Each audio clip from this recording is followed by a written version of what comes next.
Here we go. And ladies, gentlemen, everyone in between, how the heck are you? We're back.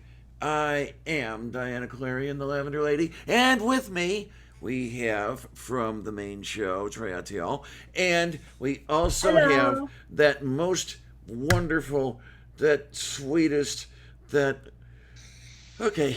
Hi, Kate. Evil! I'm evil, not sweet. Hello. I'm over Oh, here shaking my head, just letting everybody know. oh man. I have to admit, I've been wondering because I've only seen it in text how to pronounce what is it? Triateyal.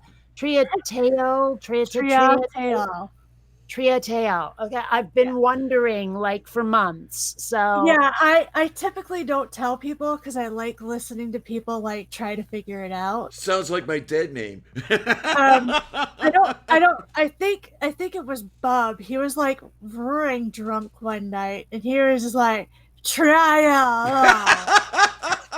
I was just like, that's my favorite pronunciation. If you could just remember that, that'd be great. Oh my, oh my. I know one thing I wondered, I may have asked you this before, and if I did, I forgot. Where does that come from, the name Triatel? I threw a bunch of sounds I liked together Oh, because fine. oh, I basically because I was trying to find a forum name that I could use that was mine. Because a lot of people will go on and they'll be like, "Well, I want to do a Star Wars name," and it's mm, like all the Star Wars names are taken because everybody wants to do Star Wars names. And so instead of going through the whole, well, that name's taken and spending like 3 days trying to figure out a cool forum name, I just put a bunch of syllables together, said, I like the way that sounds, and then started using it. it's funny. My first thought when I saw it was that it was some sort of like I don't know, seashell or sea life, like a trilobite, but it's like Hmm. related, but not actually a trilobite. That was where my brain was going when I first saw it. Either that or some sort of like Greek demigoddess or something, because Hey, it that has would be that feel good. to it as well, But if it's just like random syllables you threw together, that's still cool. Yeah, I've had people tell me that it sounds like a dinosaur too, which I Mm. kind of like. Oh, I, I. It I, I does like have all the like a theories. biological sound to it. It has sort of like this is part of the animal kingdom taxonomy chart thing. It has that sound.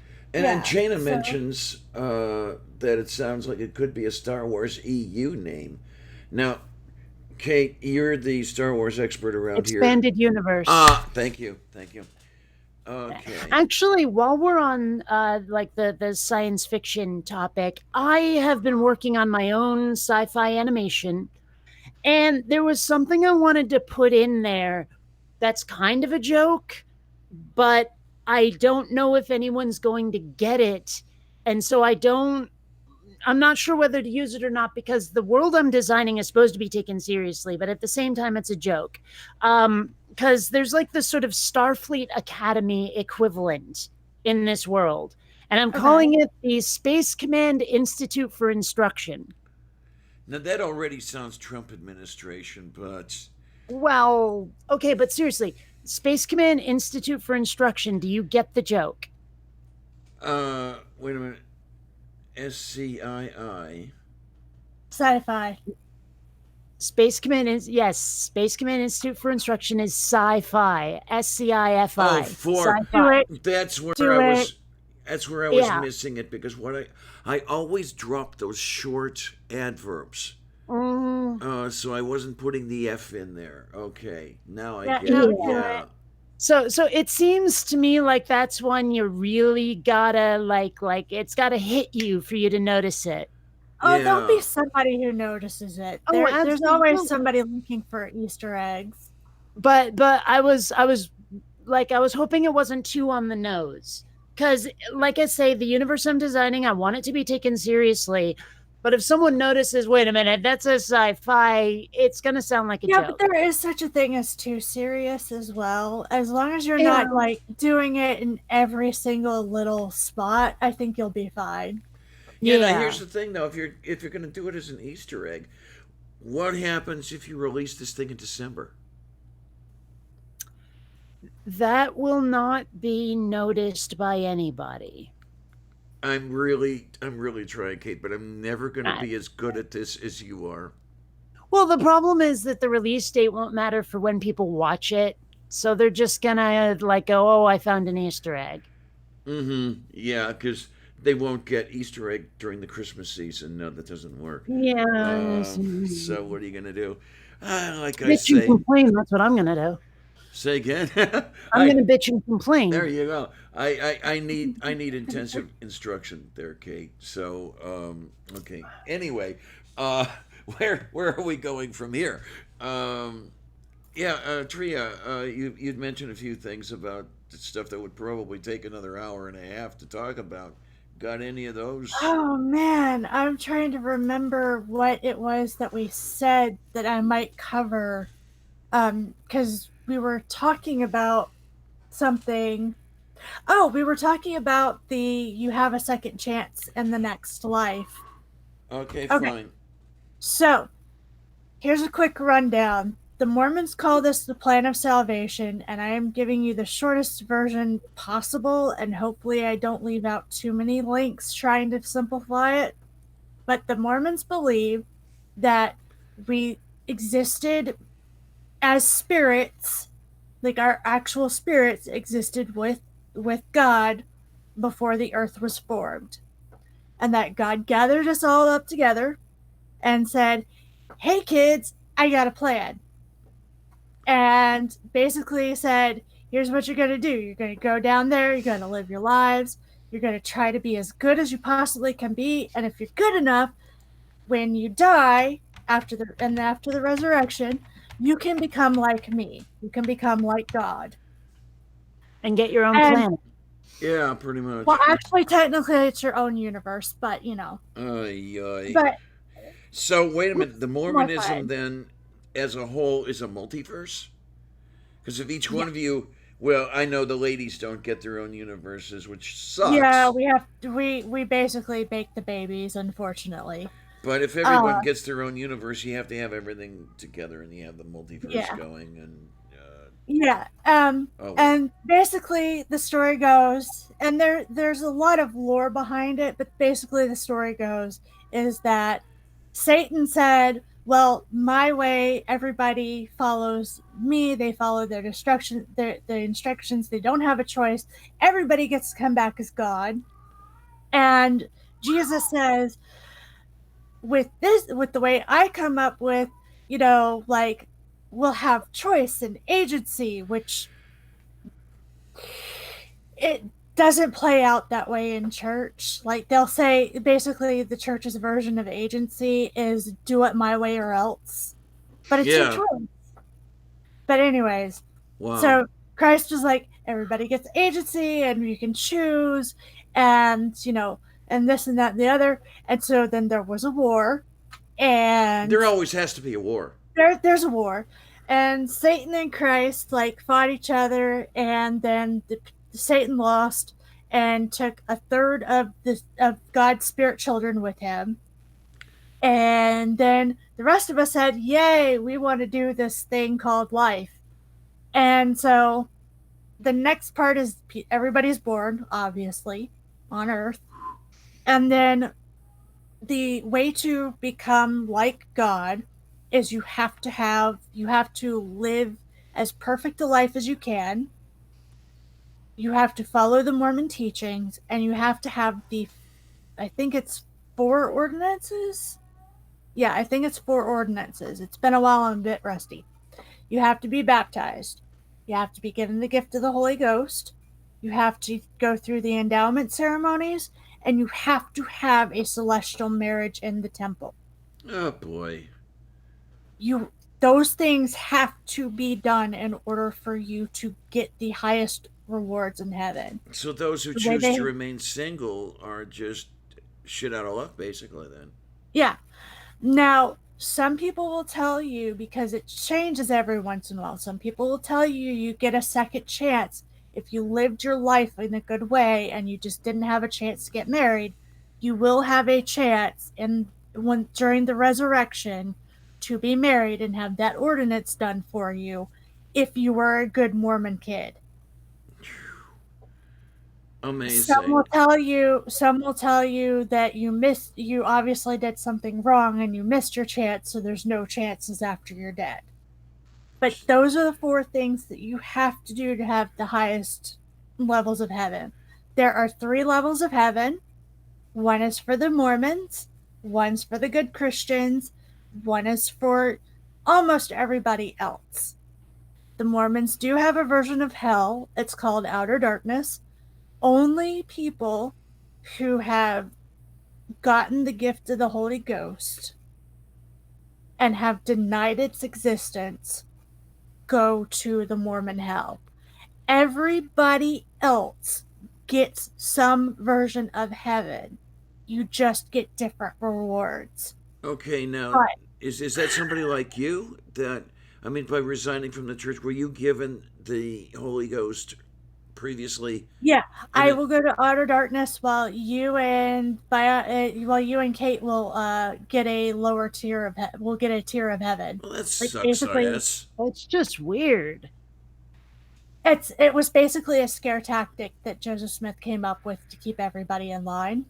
Like it was basically a because see the way they define denying the Holy Ghost, it changes every once in a while to fit whomever is in charge's needs to keep everybody from leaving. Because Hmm. it's like, well, if I just continue believing in God, at least I'll still get to heaven.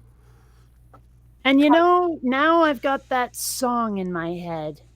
Don't stop believing. Oh, That's your jukebox's fault, not mine. Yeah, still, you said the words. So, No, nope, nope, nope. and I know how Okay. Uh, your at least as far as that works, I know how your well, brain works. With you all it hear took was something, yep. all it took was the word so stop believing, and yeah. so what so the baptisms for the dead, the church Whoa, believes yeah. the church believes that if you did not have a chance to hear about Mormonism while alive, you should have the chance to choose in the afterlife whether or not you want to accept Mormonism. Wow, This is yeah. so Oh, okay. Wow, I was picturing something else entirely, but go on. so so what happens is when you turn 11 and you go into the youth program, you start doing the baptism for the dead rituals. It's basically busy work and it's also to keep to try to keep you following the rules. Because if you get caught breaking the rules and you don't go to the temple, every other kid knows why you didn't go to the temple. And they will give you shit for it. So what how it's set up is the kids go to the temple, they do baptism ceremony, and the kid gets baptized the same exact way that they would have when they were baptized at 8. And instead of their name, they're given a name that's been submitted to the church of somebody who's dead. And the way the No. Mormons say that it works is that the person who is dead can choose whether or not to accept the baptism. See, and now I'm picturing like you're in heaven, and all of a sudden there's this pop-up window. Do you accept Mormonism? Yes, no. And what really gets me is that I envision that somewhere someone is performing a baptism for my sister who died 12 years ago. And, the only way she exists now is in the form of a few body parts that have been distributed to people who Yeah, needed them at the time. I think she donated various organs. yeah. Um, It's essentially it's Well, busy work because, like I said, if you keep it's basically if we have them going to the temple and doing these things, they're not out learning stuff that isn't Mormonism. They're not like it's basically to keep them in the church. It's basically to keep them at least the appearance of, of being good. And it's all it is just like there's no value to it whatsoever. There's none. It's just it's and it's considered service, but it does nothing for anybody. So, like, because before you said that it was a choice, I was picturing, like, someone who was Catholic or Christian or atheist, if there's a heaven for atheists, is sitting there in their heaven, and then a Mormon baptizes them, and all of a sudden they're like, whoa, where do I go? Sort of like Well, see, Christopher and the Reeve. thing is that it doesn't change the fact that it's wrong and it's disrespectful. It's a misnomer that it's like, oh, well, they baptized them, so now they're Mormon. I mean, I'm pretty sure that they use these baptisms to kind of squeak the numbers a little bit for show, but like it's not a, oh, we baptized that person, they're Mormon now. It is a misnomer, but it's like I said, it's still wrong. It's still just it's pointless busy work. And it's the It's crazy like thing is that they're doing all this stuff, and they know that while they're doing it, they don't even know if it's going to take hold, because yeah, that guy in the afterlife may decide, no, I don't want that person. and And it's like, also why? to help keep you in line, you are told directly that if you go to the temple and you are not worthy, that the baptism doesn't count. And so if you get to the afterlife and that person didn't get their baptism properly, it's your fault. Oh man, So Shayna, that's something you mentioned. Okay, this is a reach here, but like fishing, but in the afterlife, and instead of fish, it's souls. The first thing I thought of when you said that was that whole flirty fishing thing that was going on with the hell were they called, the Children of God, um, where you Birdie fishing. I've never heard of that. they basically sent proselytizing prostitutes to collect oh, people. I've heard of stuff like that. Okay, that one's a new one to me. Yeah, that was I in my video library. I've got a piece that was on Discovery Channel about 20 years ago. I forget the guy's name, Joseph something or other. That he, I think he kind of liked the whole Joseph Smith idea because he was doing a whole bunch of stuff that smacked of Joseph Smith. But yeah, you would send. There were always women, of course, uh, prostitutes out to, get the guys interested, and the whole thing was a cult. So, you got them in, you got your hooks in them, and that was it pretty much. And So Oh, there's something like, because we talked about it earlier, and I kind of wanted to bring it up, but I never really got the opening. Was about like people when they're born and they get souls, right? mhm. And then eventually when they die, that soul goes to the afterlife. I'm trying to picture how that works, where the population keeps expanding. I mean, is there this pool of souls all queuing up for their chance to go to Earth? And yes. when you die, is it like a graduation where now you get to go into all the cool clubs because you're out of high school and your soul can drink, and I mean, can you run out of souls? Is that when the apocalypse is supposed to start, when every soul has been born into a body? Or is there just this big mass of soul stuff, and every time there's a body that's right for it, it splits off another little piece? And how do you determine, like, oh, like you just happened to be in line at that time when they needed some kid in a third world country who's going to starve to death. This is that person who was lucky enough to be born in the first world to a rich family with a stunning body, or is it like some sort of seniority where your soul is the right kind of soul for the? I mean, how the frick does any of that work? I would love to hear how the legends go for each religion of why this soul got that body. The Mormons say that if you were more of a warrior and more valiant and um and had more faith in Christ when you were in the premortal existence during the war, you get better rewards. So So what does that say about someone though who's like, I died after 2 weeks of birth due to terminal cancer in the womb or some shit? What kind of an asshole was that guy in the war? Yeah. actually, that person, they automatically get salvation, so they were actually the best of the best. Oh, that's so crazy pants. Oh my gosh. Oh Oh man. yeah, like I could do an entire like long ass video just on like the premortal existence stuff.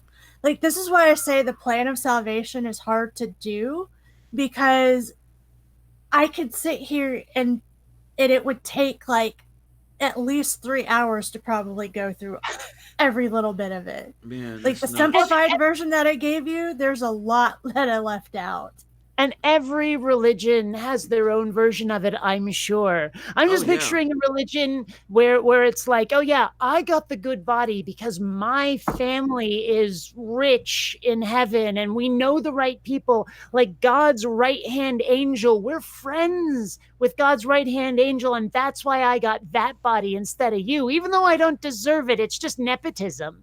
It's just Well, like, yeah, and also like stuff like this is really shitty. And I used to believe this, and I apologize. I did not know better. But we were taught that black people, basically any people of color, were lesser. They did not do as well in the war, and so they were punished with their skin color. that is Oh, so son of a bitch. nuts. Okay, now that's not exactly that curse of Ham thing, right? It's It something else. is. Oh, It is. is. It It's is. just they what they're doing is they're taking that idea and they're adding even more guilt on top of it. It's basically, well, you have more to atone for and more work to do because you didn't do as well before. So now you must work even harder to atone for whatever it was in the premortal existence. See, now I'm picturing like a golden opportunity to write a comedy book along the lines of Good Omens. If you've read that book or seen the miniseries, I've seen about half like the miniseries. like about writing it about that sort of hierarchy in like heaven, where souls start and where they end up after being mortal. You could write one hell of a comedy about that.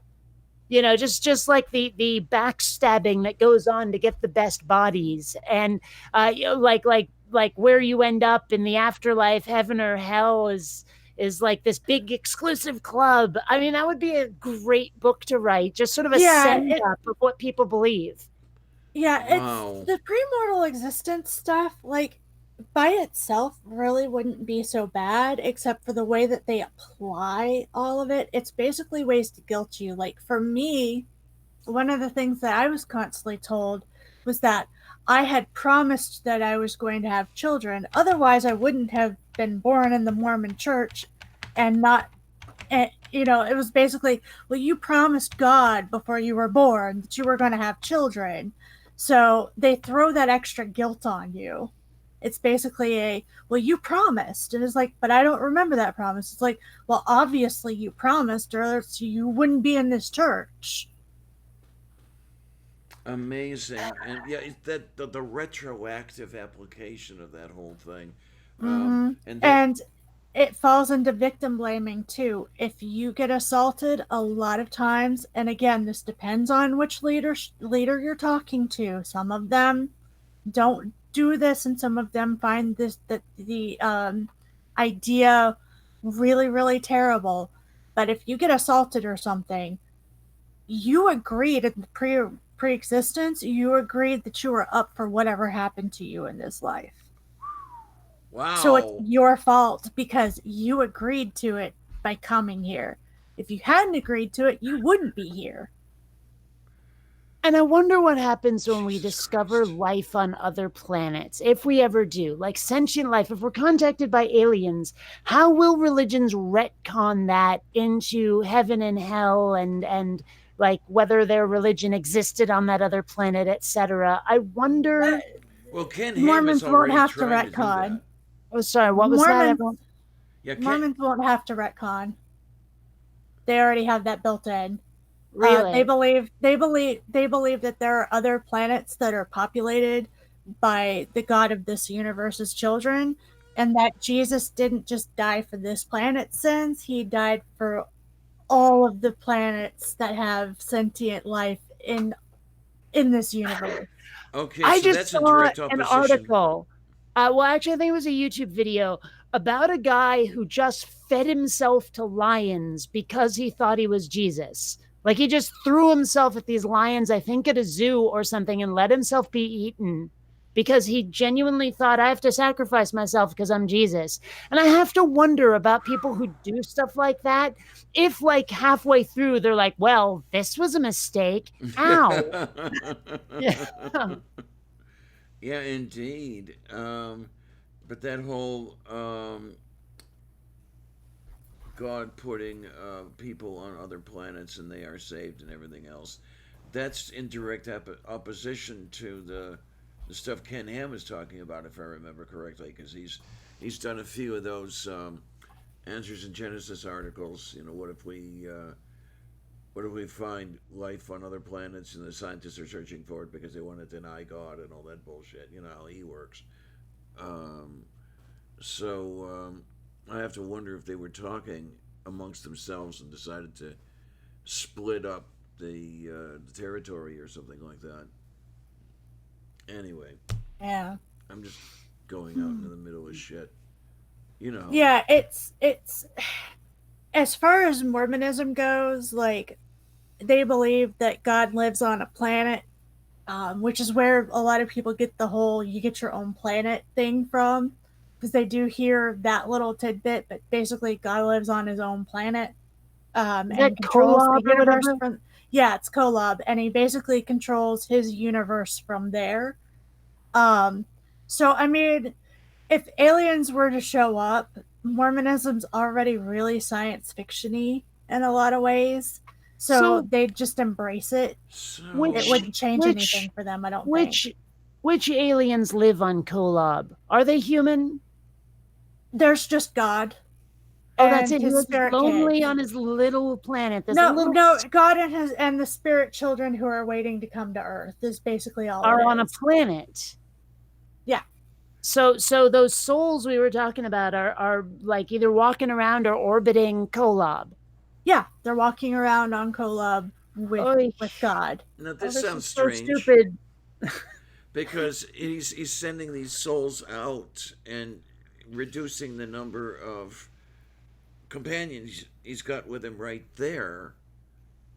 Yes, None of it makes essentially sense. I essentially know. the I way know. that the now also keep in mind that whenever something becomes out of style or it sounds too weird or it's just they figure out, oh wait, that was just a wrong thing to teach, Mormons will change their teachings. I am just talking about the foundational, the very, very beginning, like, because like I said, things change. Because I can bet you somebody will come back around later and be like, no, that's not what the Mormons teach.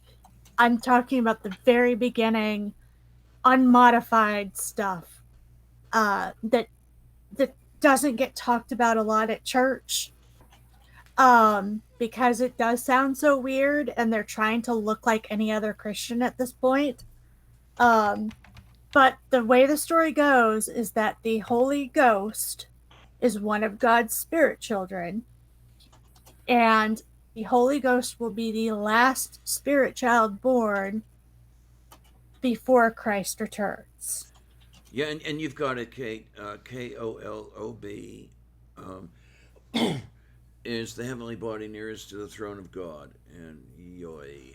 Um, Yeah, and I mean it's funny how many people I have to explain it to you now that Battlestar Galactica is Space Mormons. Oh yeah, it is Space It Mormons. completely is, and that's why their homeworld was Kobol instead of Kolob, was specifically in reference to that.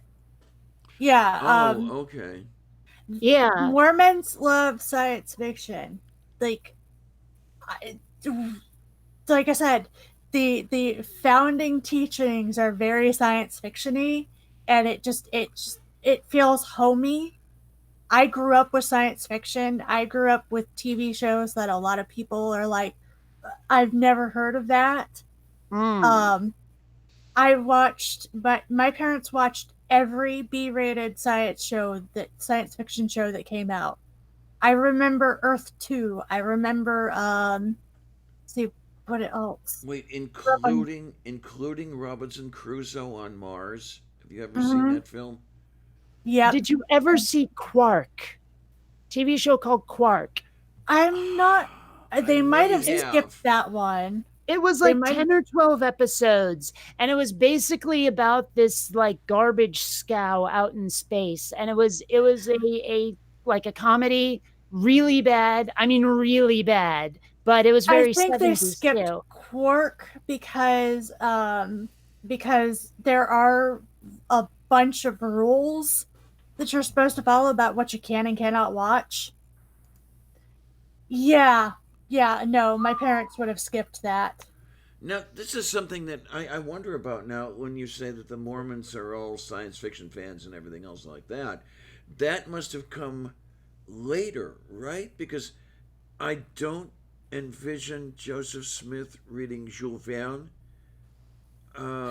Um, It did come a little bit later. I don't think people started out as science fiction nerds, but by the time I came around, like science fiction was a big thing, especially after Battlestar Galactica. It I think that really started the trend. Oh yeah, and I do love science fiction, don't get me wrong. I'm just saying they seem to make an exception because there are so many rules. They seem to make an exception as far as like trying to stay away from fantasy and stuff. They make exceptions for science fiction because it their religion lends to it. What about fantasy? It depends on the house and what kind. Like I was not allowed to read Harry Potter. Harry Potter was of the devil. Lord of the Um, Rings? I was allowed to read Lord of the Rings once I hit high school, but I was not allowed to read it before high school. Um, but I do have friends that I grew up with who were not allowed to even listen or read Lord of the Rings. So, Um, so someone in the chat asked if I was even born when Quark was a thing. It doesn't say what year it came out on this thing. Maybe, I don't know. I only found out about it about 10, 12 years ago because a friend of mine said, "Hey, have you ever seen this?" And I hadn't. So, okay, whose ceiling just fell in? that was me bumping the microphone. Okay. It's in the way. I just sorry. but yeah, Yes, I was born. It was 1977. I was born in 75. So yes. um, now another thing about media is Mormons are very, very strict about what you can read, what you can watch, and what you can listen to. Um, Basically, even adults are not allowed to watch rated R movies. Oh, that's You can crazy. watch a PG-13 movie if it doesn't have goddamn in it. What the hell? So is there like a censor board that watches every movie and puts out a list of what's acceptable? Most people just avoid the PG-13 movies and avoid the rated R and just stick with Disney and occasionally Oh my Nickelodeon. gosh. Oh my So gosh. That I reminds didn't me. see my first rated R movie until I was 25. I mean, that stuff Wait, how reminds young me. are you now? If you don't mind my asking. 34. Okay. Okay, fine. That reminds me of the Catholics in the old days, where they had the list of films that they wouldn't allow you to watch, and the Mm-hmm. books they wouldn't allow you to read. And I'm just imagining some guy in the Vatican, watching all these films and reading all these books, and getting off on it, and the whole thing like that. And when I did decide to actually watch the films and read the books, it was like, they're banning this. I can imagine the Mormons are Yeah. pretty much the same way. Yeah, I, it's okay, I mostly to had keep you as because childlike as possible. Because if they can keep you childlike, they can keep you controlled. I That had my sounds own sort pervy. of like censorship as well because my hippie parents didn't like violence. So it took me a really long time to break through that particular barrier to say, hey, let me watch this even though there's shooting in it. Oh, jeez. Yeah, well, after a while, they realized that there was no keeping me from that. They just knew that there was Yeah. no way to avoid it, And so they eventually relented and let me had a Nintendo Entertainment System. When, like, for the longest time, they were going, you can have a computer, but not an Atari. Oh, well, Yeah. like you My couldn't have. dad bought me a Game Boy. All hell broke loose for my dad for the longest time. And he was like, I'm sorry. I bought her a Game Boy. I know you told me not to, but she's over there talking about My Little Pony and rainbows and sparkles, and I don't know how to relate to my kid. So excuse me while I get her a hobby that we can both talk about. Well, it's funny because like you totally should have gotten your dad to watch My Little Pony with you because if you look at the demographics, the vast majority of the audience for My Little Pony is like middle-aged men. Oh, Like I like did not like know that. seriously. Oh, it's crazy. It is a boy show. It really is like Huh. complete and total geekatrons, like middle-aged, I still live in my mom's basement geek men love My Little Pony more than little girls. So is that where the whole brony concept comes from? Oh Mm-hmm. yeah. Big Yes, I time. know a couple of bronies. And I Some Yeah. have of to the admit, I mean, myself, I love Rainbow Dash because let's face it, she is the tomboy lesbian of My Little Pony, and she's blue and she can fly. I mean, come on, could there be a character more made for my dumb butt? I'm just saying. well, like I said, he was just it's funny now because like he and I are both casual gamers, and it's just like uh, I was basically allowed the Game Boy, and I was only allowed games that my dad could play. Like my dad had basically I borrowed my games off my dad. My mom only ever bought me one game for it, and that was hard to get her to do. And I think the only reason she did it was because my grandmother said if you don't take those kids to get at least one game for themselves, because then my mom got my sister one as well. To be fair, because I couldn't get something and my sister couldn't get something, kind of thing. And so my Grammy was like, "You don't take those girls to get their own game. I am going to go and buy games for them, and I don't care what the ratings are. I trust the girls, and they're going to get what they want because I'm the Grammy." There You know, you it's go. funny though you mention Game Boy. I completely forgotten that I'd owned a Game Boy Advance at some point. But I was looking for some stuff. Like when I moved to San Diego, a bunch of stuff got lost in the move. And so I was looking for some stuff I couldn't find. And while I was doing that, I stumbled across this little zipper bag of tiny cartridges for the Game Boy Advance. And now I'm wondering if I still have the Game Boy itself somewhere. Because Ooh, honestly, I'd love to play some of those games again. Like there, like and Zelda their was in games there, are Metroid was in there. yeah. I gotta go looking for it. Well, And worst comes to worst, there's always eBay, right? I suppose, but I don't care that much. I do have games on my Okay. phone after all.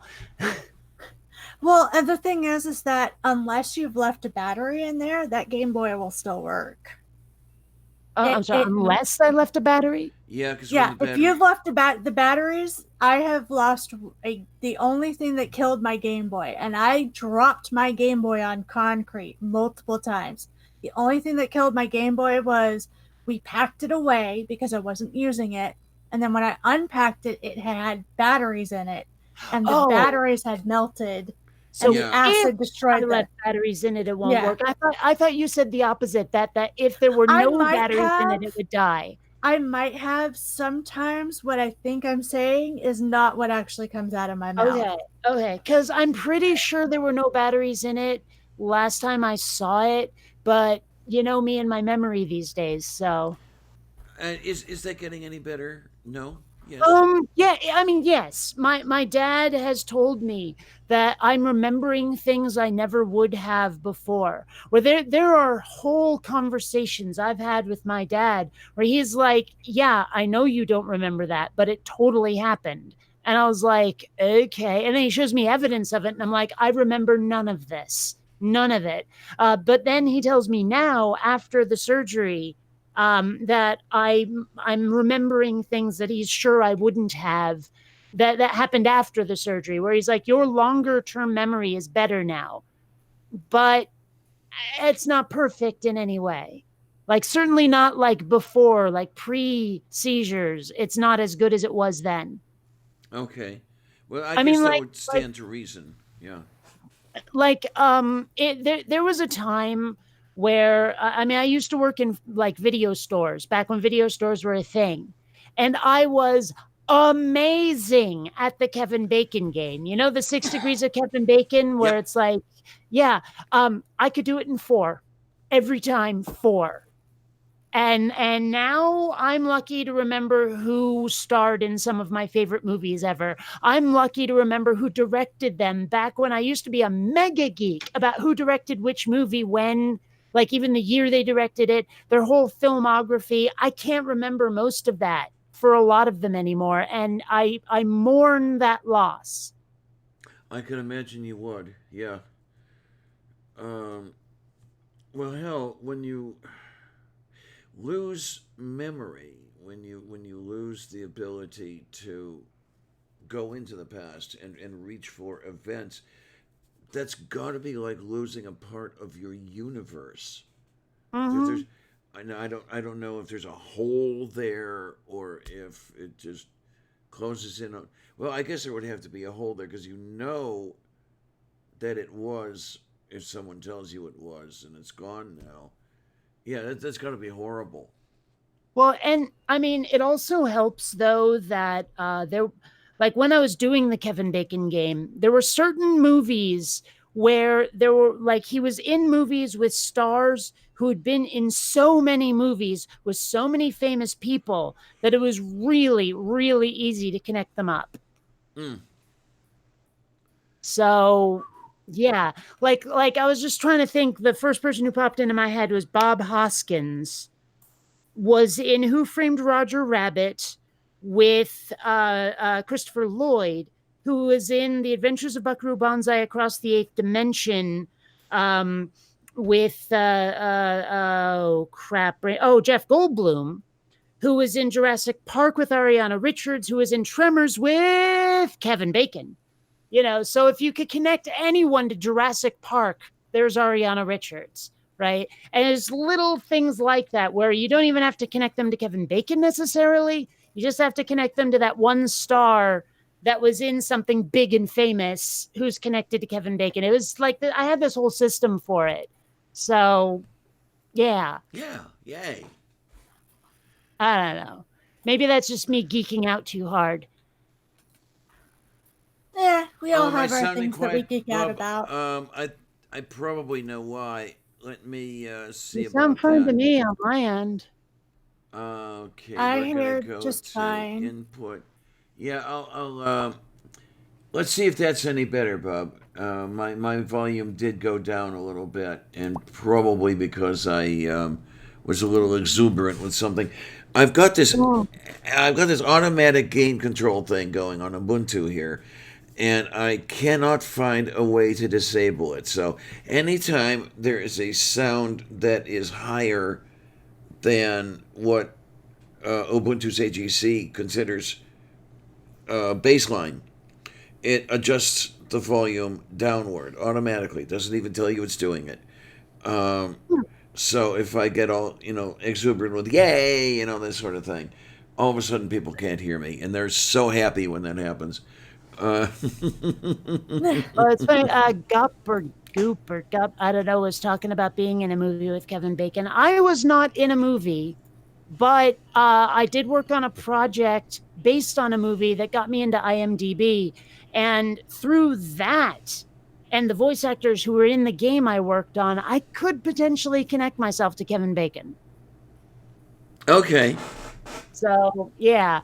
Actually, it's funny though, talking about that. My mom has like a cousin who works in the industry who was saying, if you start taking acting classes, I might be able to get you into a flick. And I'm thinking about it. Because honestly, how fun would that be? I really don't know when you come to think about it. I mean, I've been on the legitimate stage, and God, that's work. That's the Um, thing. I don't want to be on a stage. Camera, yes. Stage, no. I mean, I've mentioned how tightly scripted my YouTube videos are, mhm. and you've seen my bloopers, I'm sure, right? Mhm. I need the chance to fuck up, right? I need the luxury, the security of a second take. Where being on stage, number one, my memory issues could mean I'd forget lines, right? But number Right. two, it's like one of the reasons I don't do live debates is just because I have to be on my toes all the time. I can't relax, you know. Yeah, yeah. So honestly, I would love to be on screen, but never on stage. Yeah, the one thing that would, um, what's the word I'm looking for? It would get to me, I suppose, if you want to put it that way. As far as the screen goes, is the loss of continuity because okay, you film scene one, then you film scene nine, then you film scene Mm, two, then mm. whereas the legitimate stage, you've got that temporal continuity going. Well, that's something I've often wondered about is like when you aren't even filming yet, like they must put actors in a room and have them like read through the scenes multiple times before they ever start shooting. I And so guess I'm they sure do. Yes. that continuity Um, is probably there prior to shooting, even if during shooting not so much. I can't remember if it was Jensen or Jared, but the one of the guys from Supernatural said that basically those two will get together. They will go over the script together. They'll like read their lines because most of their stuff is just the two of them. And they'll also get together with the others and do that. The way they said that it's set up is basically you have to know your lines completely before you even get to the studio. Because when you get there, you're not there to practice your lines. You're there to learn where you're supposed to stand with the cameras. They do a run through of the scene to make sure that everybody is in their right places, and they do that one run through, and then the next one where they shoot, they're actually shooting the scene. That's a TV show though, right? Yeah, that is a TV show, but Probably probably a I'm a little different for movies, but not very, I'm yeah. sure. Yeah, I don't they might do something a little bit different, but I would assume that they wouldn't do a bunch of run throughs. um they would probably just have the choreography, maybe do the choreography a couple more times because there's a little bit more to deal with there, and I mean, then go ahead and start. I actually probably know more about directors than actors, and I know there's directors out there where they're like, "Okay, you did that scene that way. Let's try it with this mood, this inflection, Hmm. that." And they'll go through like 20, 30 takes just so they have this wide range of possible ways to cut it. Not necessarily like, "Oh, you screwed that up, do another take." Or even necessarily we're changing every damn thing, but just to have that variety just in case. Yeah, Mm-hmm. and I think also you got to factor in when you do a movie, you're just doing one shot of an hour and a half to 3 hours. Hmm. With a TV series, you generally have slightly less money, and you have more stuff that you have to do in about the same damn time frame. So that's probably why they only, for TV series, they probably only do the run through once and then they start shooting. Speaking of which, okay, now I'm a little pissed off at Hulu right now because they've deprecated a bunch of Blu-ray players, and so now you can only watch it either if you have the right player or on a computer or a phone or whatever. Netflix What? hasn't done that. Amazon Prime hasn't done that. I'm pissed off. And the only reason I have not canceled my Hulu subscription is because it's my only source for the Orville. And I adore the Orville. But here's the thing about that is the Orville originally airs on Fox. But they just, and I just heard the news this morning, just left Fox for Hulu. So now the Orville is going to be an original Hulu production instead of a Fox show, which means they have a lot more leeway for language, a lot more leeway for like being lewd if they want to. I hope they don't. But also they have a leeway for episode length.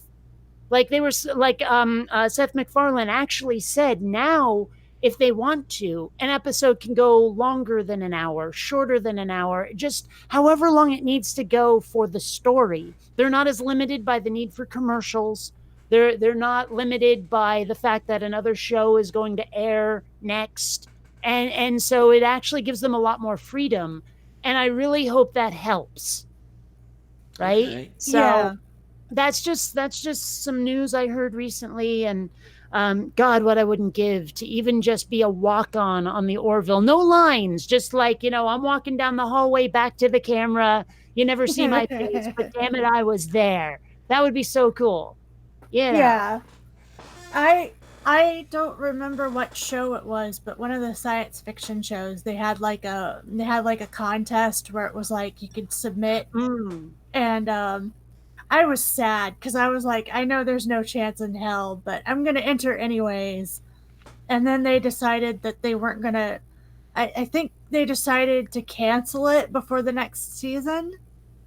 So even if I had one, it would have been like major heartbreak. Oh, well. Like, okay, I'm never going to have my own TV show, as in, like, I created it and I'm, like, directing or writing or whatever. I know that's never going to happen. But if I did, I would insist on a clause in there somewhere saying, if you're going to cancel us, we need to know in time to make 5 episodes to wrap up the plot. Yeah. Just enough notice so that we're not leaving people hanging on a cliffhanger. Because there's a bunch of shows. How many shows have ended with this, like, oh my gosh, a major character died and you don't know who did it, or they might be about to die or something, and they never get to finish it. There's a show I really love. I can't think of them right now, but there's been a few. Yeah, the ones that get to me are the. I mean, I don't know if you've seen Last Man on Earth. Was a really fun sort of comedic take on post-apocalypse stuff. And the last episode was this major reveal, and they never, like, it got canceled, and you don't know. Like, I know what the writers intended because they mentioned it on the Wikipedia entry. But man, it was like this big thing, and I wish I could have seen it. Wow. Man. No, the thing that really got me or gets me is you've got a television series, let's say, back when I was watching television, and there was the announcement that they were going to cancel, and the last episode was hurry up and get everything done to tie up those loose ends, and it ends up being chaotic anyway. Think Time Tunnel back from 1964. Think, I'm pretty sure The Prisoner was somewhat like that, where the last 2 episodes, either they were canceled and had to finish everything up in a hurry, or the producers were on acid. Either one, I'm not sure which, because it was just crazy. Babylon 5 was like one of the first. It basically kicked off the trend of a continuous story rather than purely episodic, at least in sci-fi. And it was planned out for 5 years. It was supposed to end after 5 years, and that was just how the show was built. But about midway through season 4, they were told, oh, by the way, you're canceled. And so they rushed to finish this epic story of theirs. And when they got to the end, the studio said, well, you know what? That was awesome. And you're getting your 5th season. And they're like, but we just We told the finished it fucking all. story.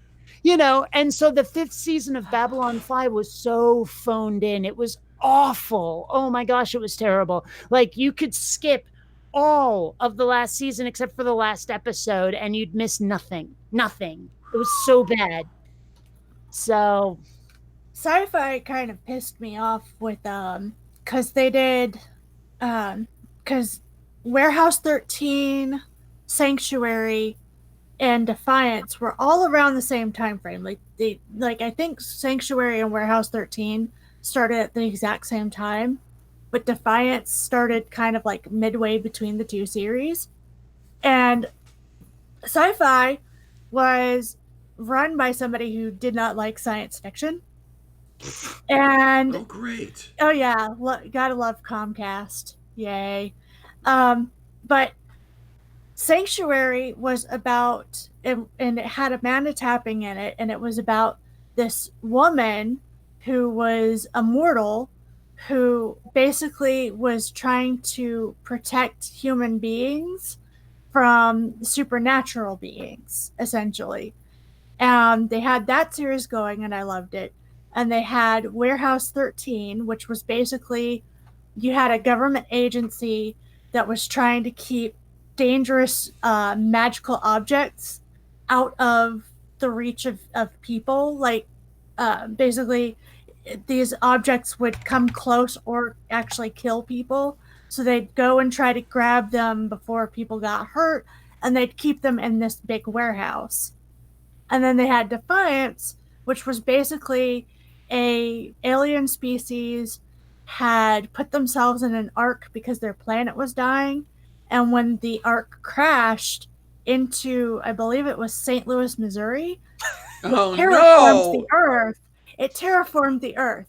Now, I love science fiction of all sorts, so I was eating all of these up. But what happened was with Sanctuary, they decided after season 3 that they were going to cancel it. It had originally been contracted for 5 seasons, but they were like, well, we want to make a video game using for Defiance, the one where the ark crash landed in terraformed. So they were like, we're cutting Sanctuary.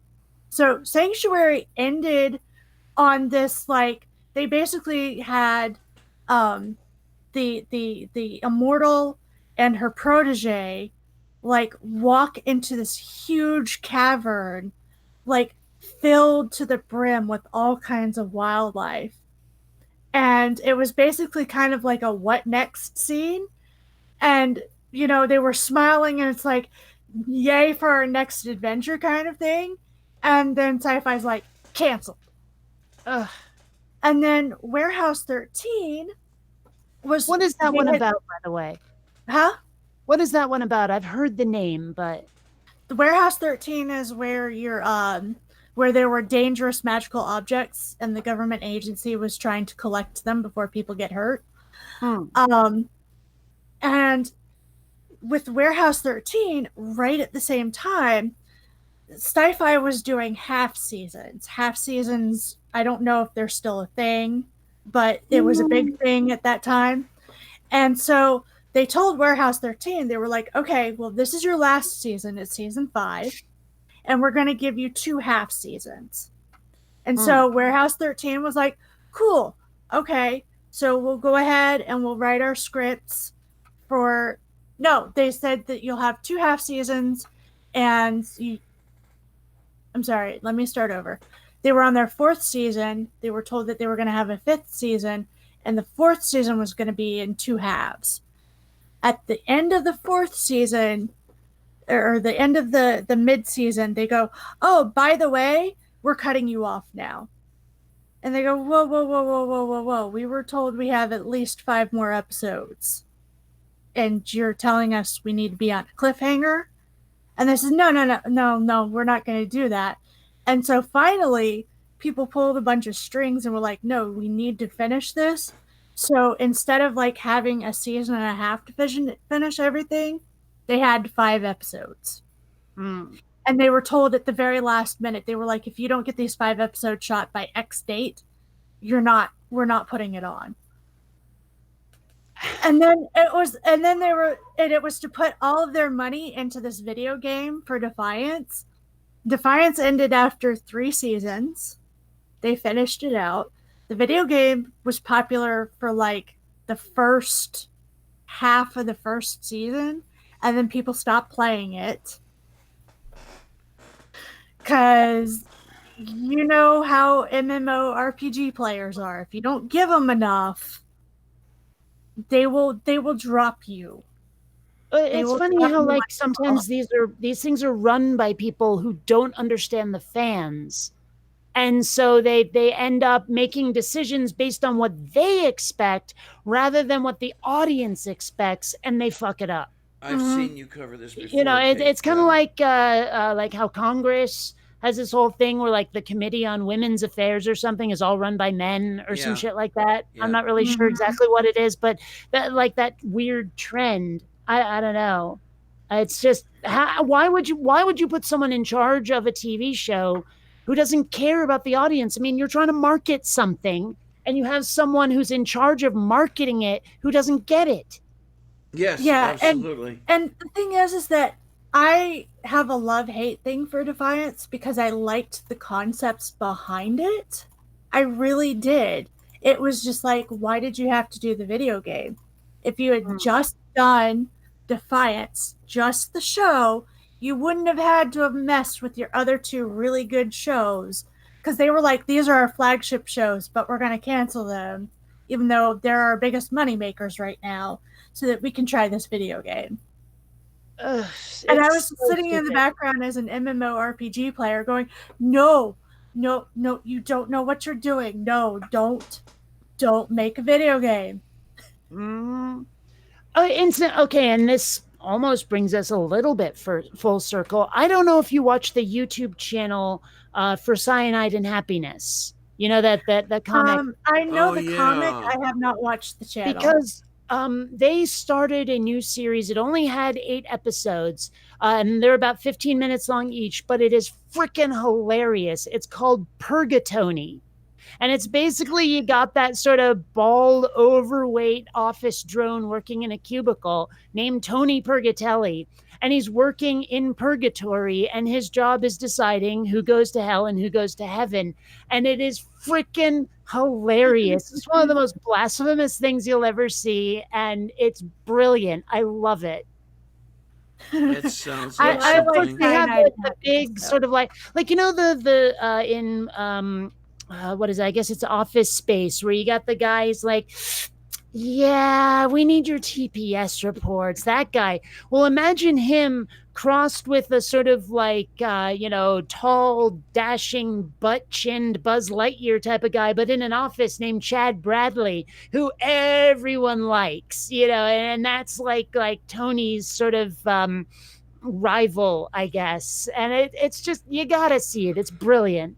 They only made like 8 episodes, but they keep saying they're like teasing a second season. Okay, then it sounds like I would actually love this thing because if you remember Opinionville, I absolutely loved that sort of thing, and there are some things that sound similar between the two of them. So, It's worth it. Trust me. If you don't go seek it out, I'll try to link you to the first episode. oh yay, yay, yay, yay, yay, yay! I am liking this many much.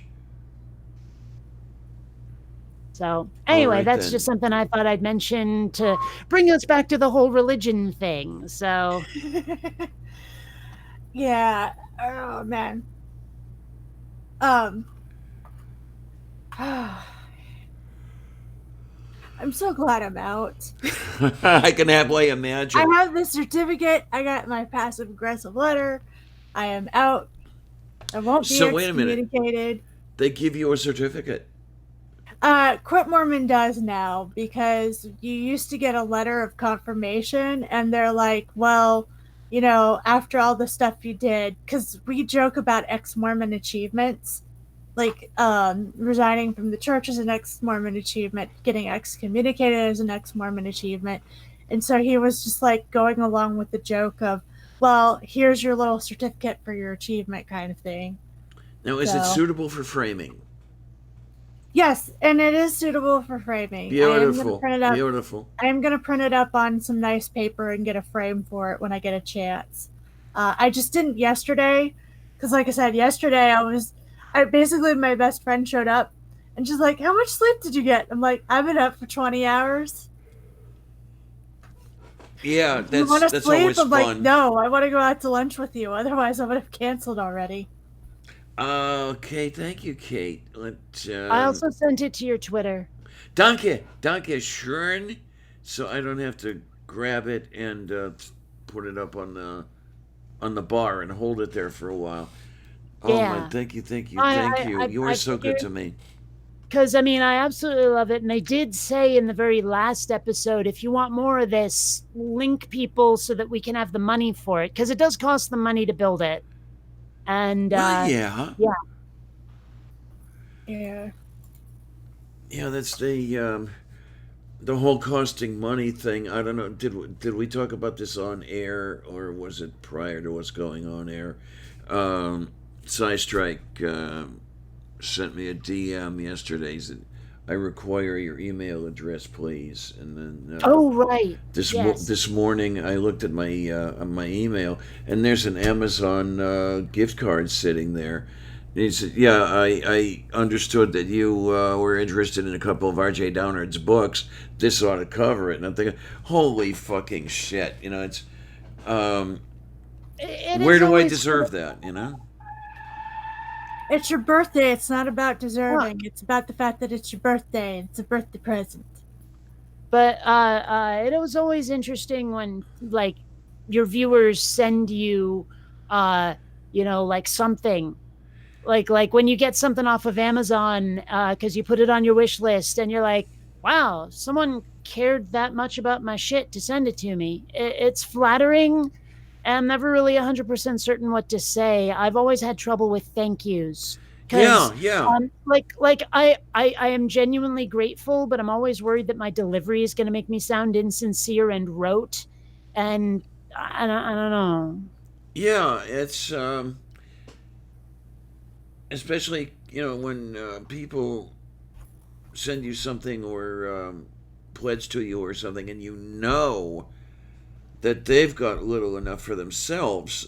Just Oh, recently, I was talking about the heat wave up here, and a friend of mine said, turn that air conditioning on, get yourself comfortable.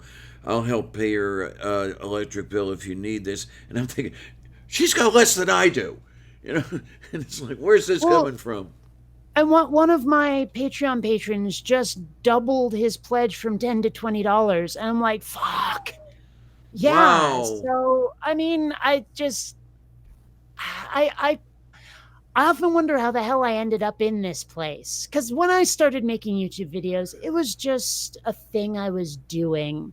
And the fact that it exploded on me the way it has, it's weird. It's probably like those people who start a company in their garage and the next thing they know, they're Bill fucking Gates. You know Yeah, what I pretty mean? much. Yeah. Yeah. Um, well, I'm trying to remember who was it that shouted you out that got you, I think, Oh, 500 oh, subscribers in a day. yeah, that was non-stamp collector. Ah, okay. And he made a video a few months, maybe a year ago, saying, "I'm back, baby," and he hasn't done anything since. And I'm like, God damn it, dude. Yeah, Everyone loves your videos. You teased us. Was it a prank, or did you just did life get in the way, or did your motivation go away? Which was it, man? Because we want more. absolutely. He did And some like terrific thinking stuff. thinking back on those early days and the people who don't make videos anymore. Yeah, And sometimes that makes me sad. I mean, because like I say, there's non-stamp collector. There's Wildwood Claire. I was doesn't thinking do of her her. stuff Yes, anymore. yes. She still Oh comments, but I gosh, don't who's see her that making. British guy whose name is, I'm totally blanking on it now. Really nice fella. Met him at a couple of conventions. I hate that I don't remember his name. As I understand it, Happy Cabby is actually literally dead. So that sucks because I always liked him. And like just bunch of folks like that where I'm like, where did you go, man? What happened? So, Yeah, oh well. because you mentioned Claire. I love her presentations, the geology. I See, dearly that's where love the science of I it. always I always skipped those. I liked the atheism stuff. Okay, okay, Yeah, I'm not so much into rocks. Not my thing. Rock and roll, perhaps, but not rock. perhaps. Okay. Yeah. I mean, not to disparage what she did. I'm sure it was amazing. It's just not where my interest lies. You know, Yeah. and that's another place where I feel awkward. Where I'm like, yeah, I didn't watch that thing you did, and it's not because it was bad, and it's There's not a because you're inherently yeah. boring. It's just the topic isn't me. You know, and I always feel bad saying that to someone. I do Um, too, because it's like there are lots of people who I really like and I like getting to know them like in the side chats and everything.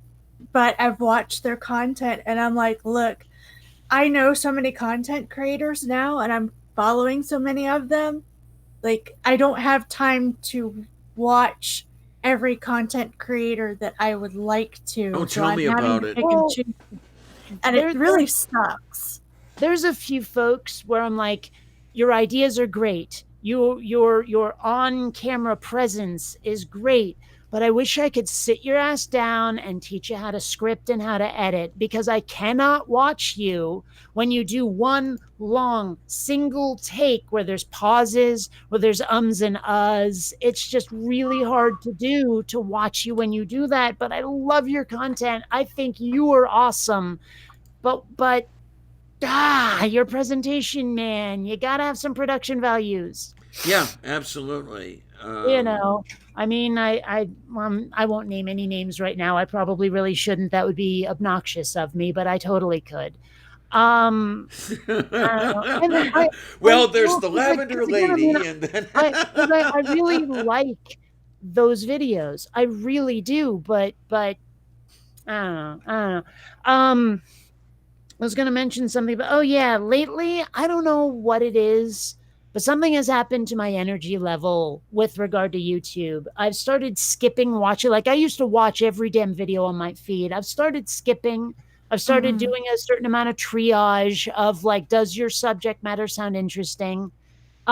And my energy for making videos has gone a bit down, although it's also getting harder and harder to find Thea's content to rip on. yes, it So is. that's it. Yes. I mean, either it's that long, unbroken one take thing, or it's like an hour long presentation by somebody, or something. And it's just or it's like a topic I've covered so many times and like it's the same old arguments that have been debunked for at least a decade. The It's just Pratt. Yeah.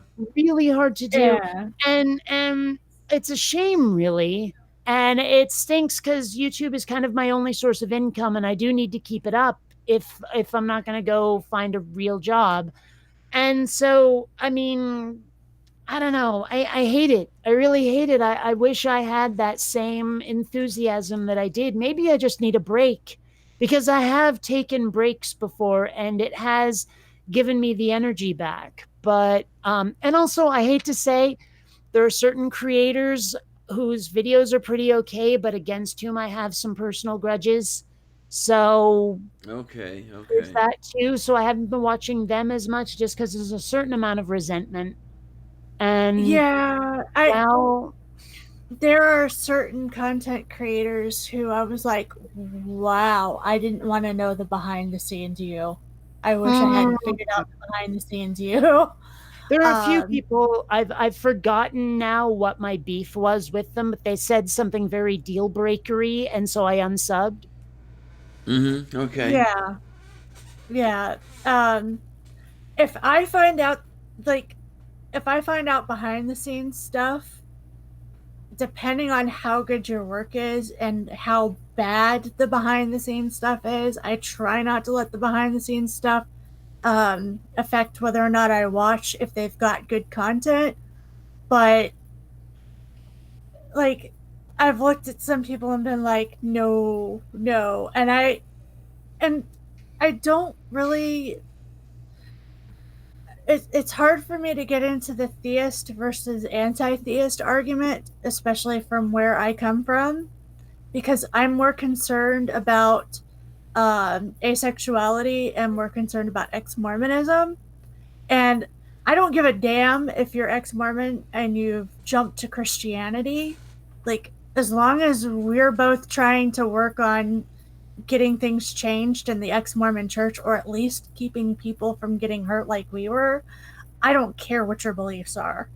As long as you're not like, you think that human rights violations are okay, kind of thing. Those are deal breakers. But it's like, if you're Christian, I don't care. If you jump to Buddhism after you get out of ex-Mormon, after you become ex-Mormon, I don't care.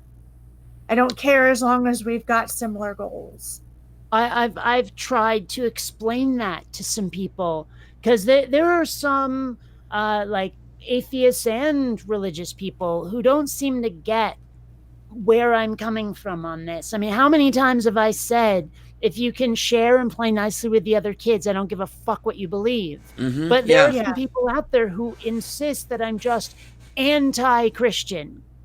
And I'm like, there might have been a time when I was, where I was just like, rabid and screaming against all religious belief. I'm sure there was a time when I was that, but I've evolved on it. And I've realized, look, if you want to believe bullshit, you go ahead.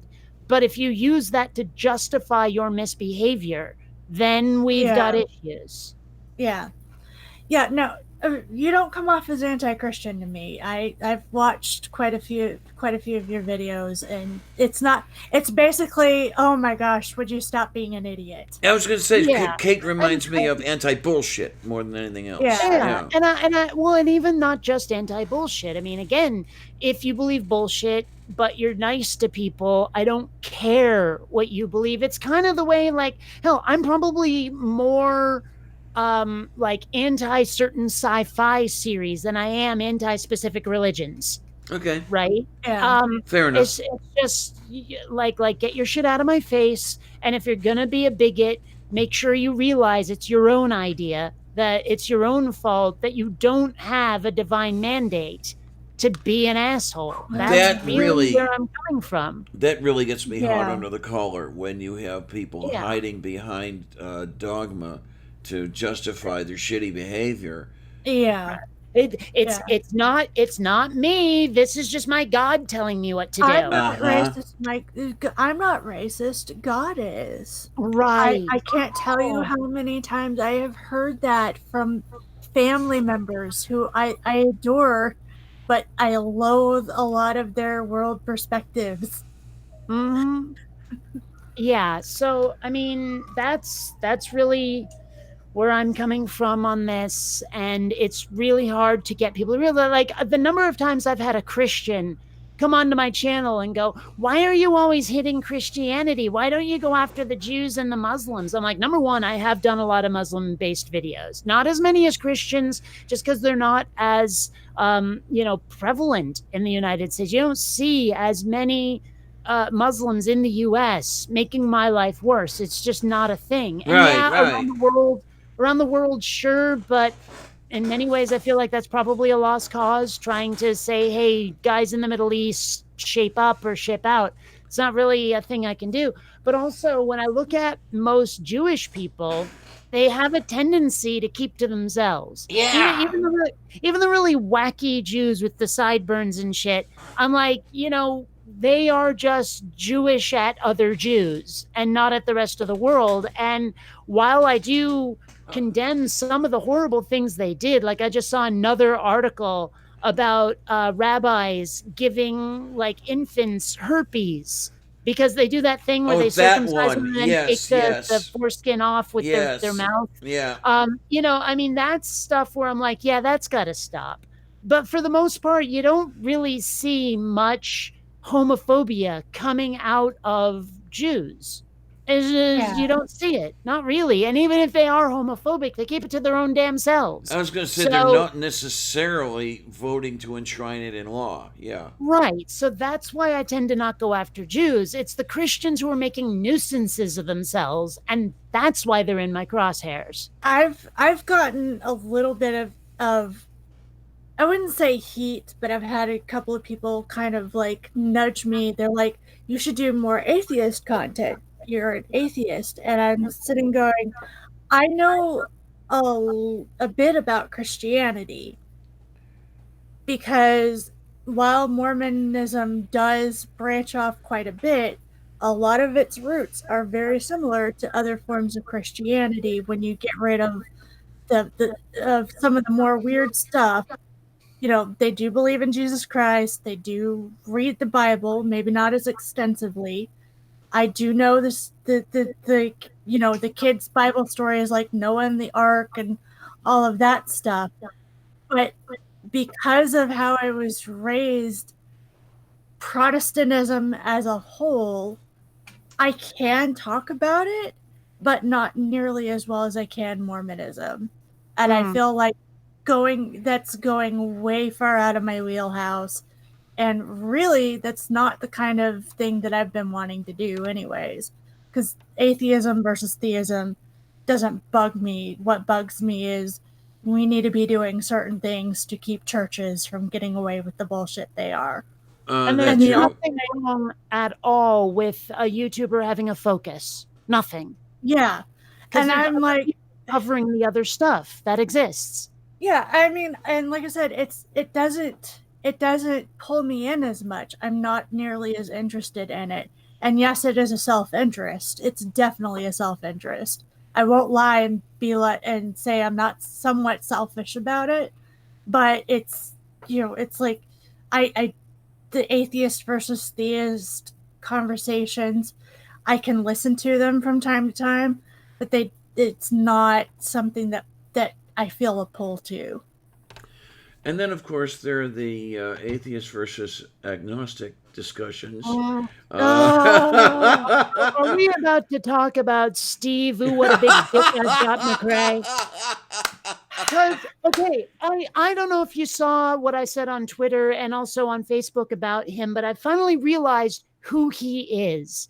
He is the YouTube atheist equivalent of Arnold J. Rimmer. Yeah, If you've I ever saw seen that. Red Dwarf, that's who he is. Because there was this one scene, actually, I'm pretty sure it was in season 3, where Lister and Rimmer are marooned on like an ice world, and they're talking to keep their spirits up. And Rimmer keeps having these fantasies about being like this brilliant general. Lister's like, oh, all of your books are about Patton and Caesar and all these other various gits, but it's weird because you're such a natural coward. And Rimmer's like, coward, me. And Lister goes, yeah, because there was that time when we were on planet leave on Miranda, and like you said something rude to someone and started a brawl. But when the brawl started, you did your Roadrunner act and left me to face the music. And Rimmer's like, generals don't smash bottles over people's heads and shout, "Stitch that, Jimmy." They're in the nice white tent up on the hill, sipping Sancerre and directing the battle.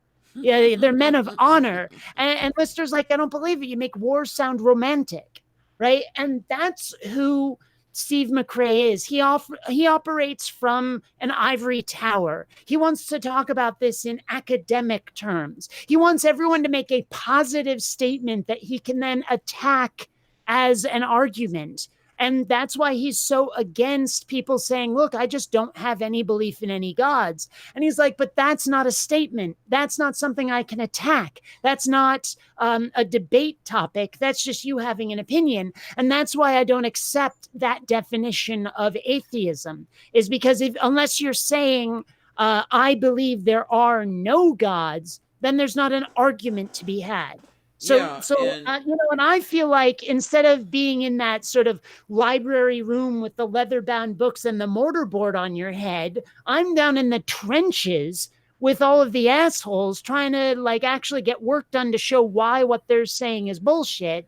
And so maybe I'm not using the terminology of academic, like philosophical atheism. So the fuck what? I'm trying to communicate with people. I'm Yeah, trying to yeah, yeah. communicate with people. And Yep. that's not his goal. He would rather be right and be seen to be right, whether he's right or not, and to do it in the most hoity-toity coffee house intellectual way that he possibly can, rather than actually have a conversation with somebody. And so that's who Steve McRae is he's that guy like Arnold Rimmer who has this romantic notion of how everything's supposed to go, and it's just not like that, but he will not be shaken from his assumptions, from his expectations, will not, no matter who the people are saying. He expects us to conform to him if Yeah. we're going to talk to him. And Well- fuck that shit right in its fucking face. Fuck you, Steve McRae. Well, I just blocked him. He was the first person I blocked because it was like I got told off because I said I lean way more agnostic than atheist. And the thing is that and the thing is that it depends on day to day. Like one day you'll ask me and I'm like, I'm feeling more towards agnostic today. It's just, to me, and again, this is I feel very apathetic about it. It's like, look, I don't believe in a God, and it doesn't really matter whether one exists or not. Like, I'm not going to firmly say there is no God, but it's like I don't really care either way. And when I said that to one of McRae's fans, they went off on me. And I was just like, what the hell is wrong with you? We've been in this conversation like half a minute, and I just said, hi, this is my first time around here, and you just like, who the hell is are you, are you your own fanboy or are you somebody else's? And when I found out Steve McRae was behind it, I was like, nope, not even talking to him. Click. Yeah, well, Michael he's Jones. also got like this whole thing. One of his things is he wants language to be useful, right? And so that's why he doesn't like the definitions of atheist and agnostic that a lot of people are using now, where agnostic is lack of knowledge, atheism is lack of belief. He somehow doesn't find that useful. But his definition of useful and mine are not the same, because my definition of useful is this will accurately describe something.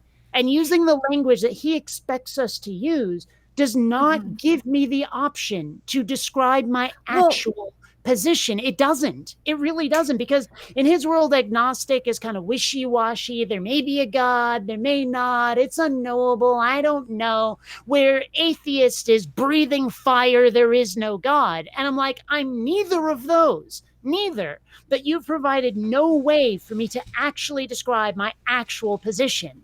And so, so how is that language useful in any way? And I'm like my way, where I use agnostic as an adjective to describe the kind of atheist I am. Now, all of a sudden, I'm telling you who I really am on this position. And for him, when he finally understood that, when it finally broke through that barrier, he still didn't agree, but he finally understood it. It was like this major paradigm shift where he had never even thought of it that way before. It was crazy. Yeah. Well, Yeah. Michael Jones was a lot like that, and that's one of the reasons that he and I are not working together anymore. I don't know if you remember, you were on one of his shows, The Cult of Honesty, and yeah, I noticed that you two didn't get along very well either. But he and his people, if you will, have that whole thing where it's all academia, and you have the very, in one way specialized and in the other way broad definitions of certain words, or for example faith is at the same time, while he's not admitting it, the acceptance of a proposition without evidence, and this trust thing that's going on that Christians claim it is, and it's like, no, thank you, no. Yeah. Well, I've had to say to Christians, what you say faith is and what I see you doing are not the same thing. Yes, absolutely. And I would try to point this out. The practice is not what you are wanting us to call it. and it would not go over very well at all. And well, he didn't like the fact that I do lean epistivist. Mm. Much and the way I do this, I don't do it the way some people do. I don't. I don't do the overly broad thing. I'll limit it to religious faith. Where I have no religious faith at all. I do not accept shit without evidence. But then there is that possibility of I have faith in someone that they will follow through on what they promise they will do. Yes. That usage is just fine with me.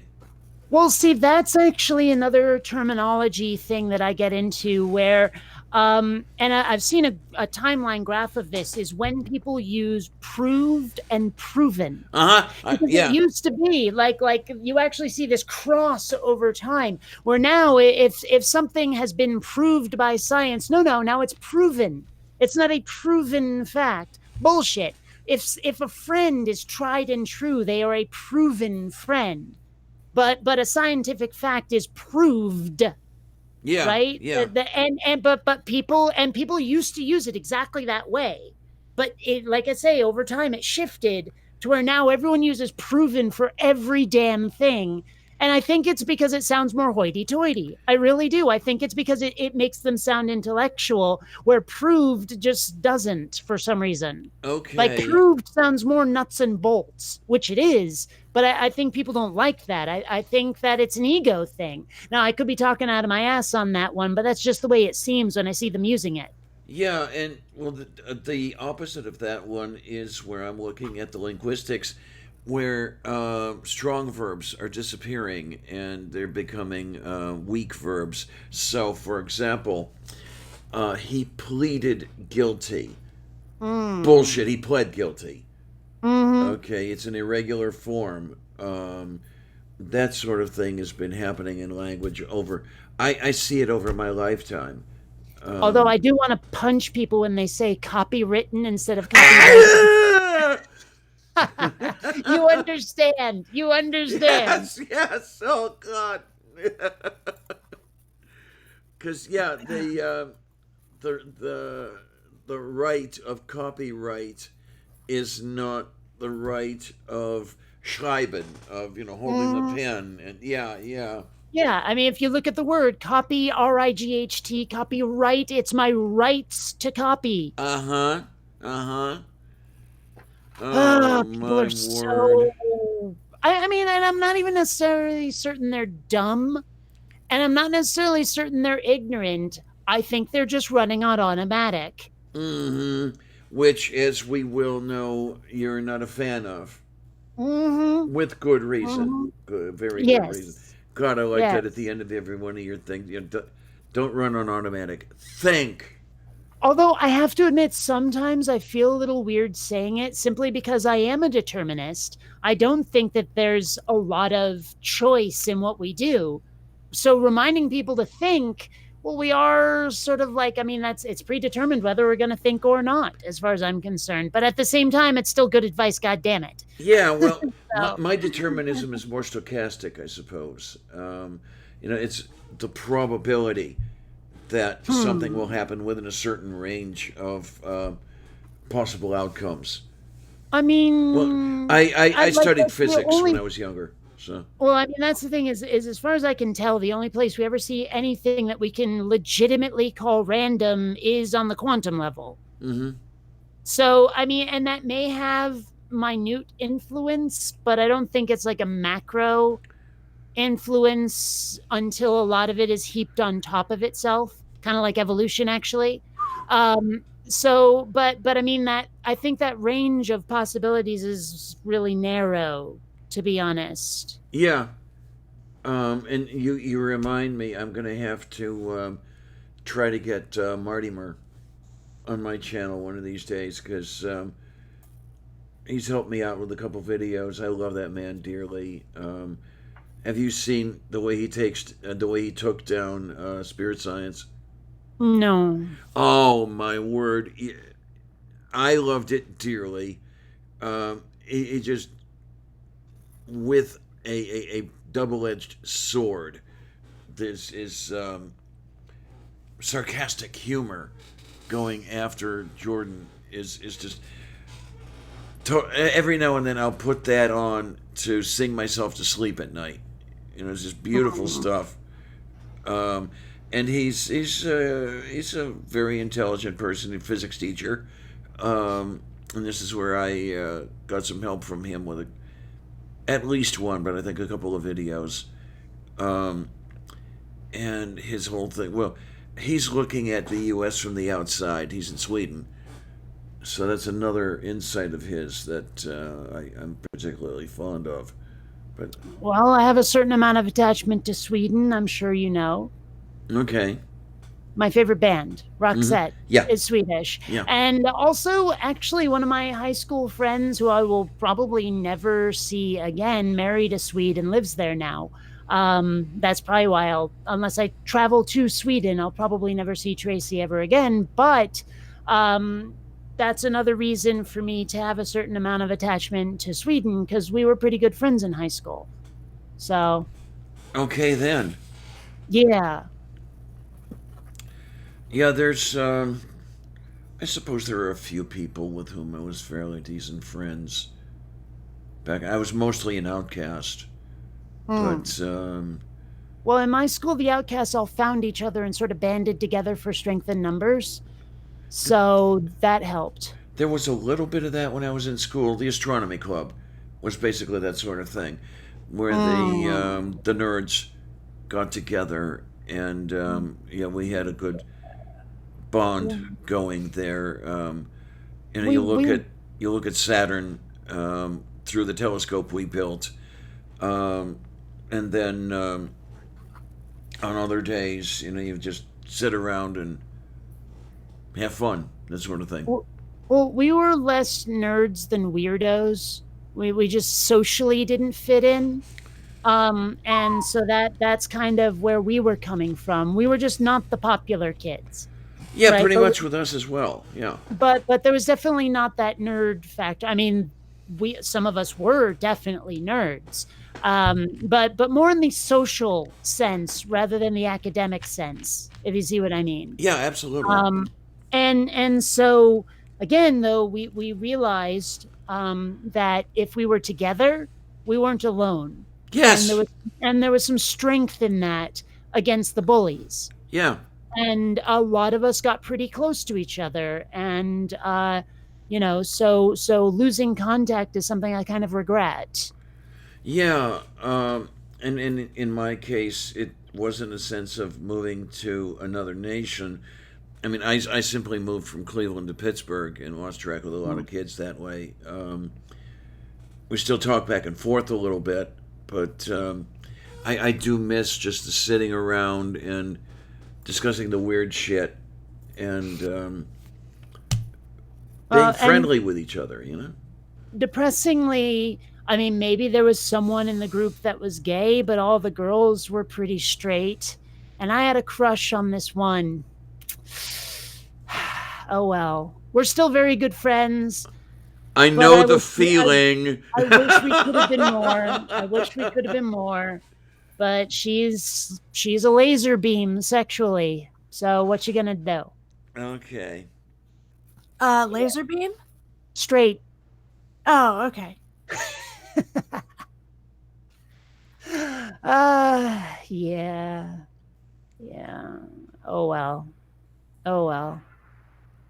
Oh, I know. In any case, yeah. I guess most of us were geeks too, in the sci-fi sense, in the fantasy sense. I mean, most of us introduced each other to various books and movies, and there was that camaraderie too. Yeah. I mean, that's the way I saw Logan's Run. We all decided to go see that film one day, and it was Okay. Well, go on. Yeah, I think that was kind of the end of it.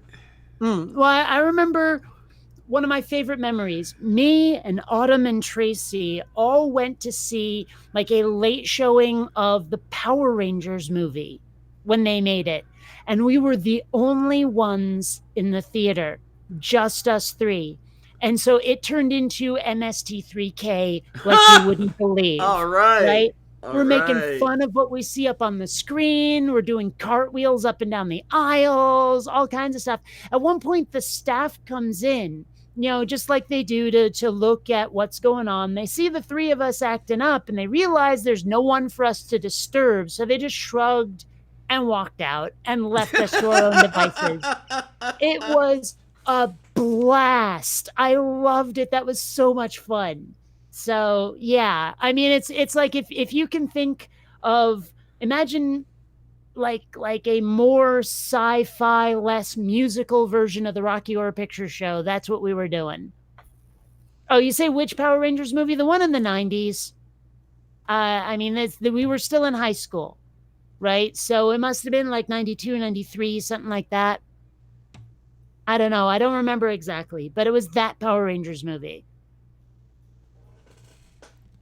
Okay, now that's something I had never seen. It was a bad movie. Oh, sounds But like the kind of thing I love. wasn't allowed to watch Power Rangers.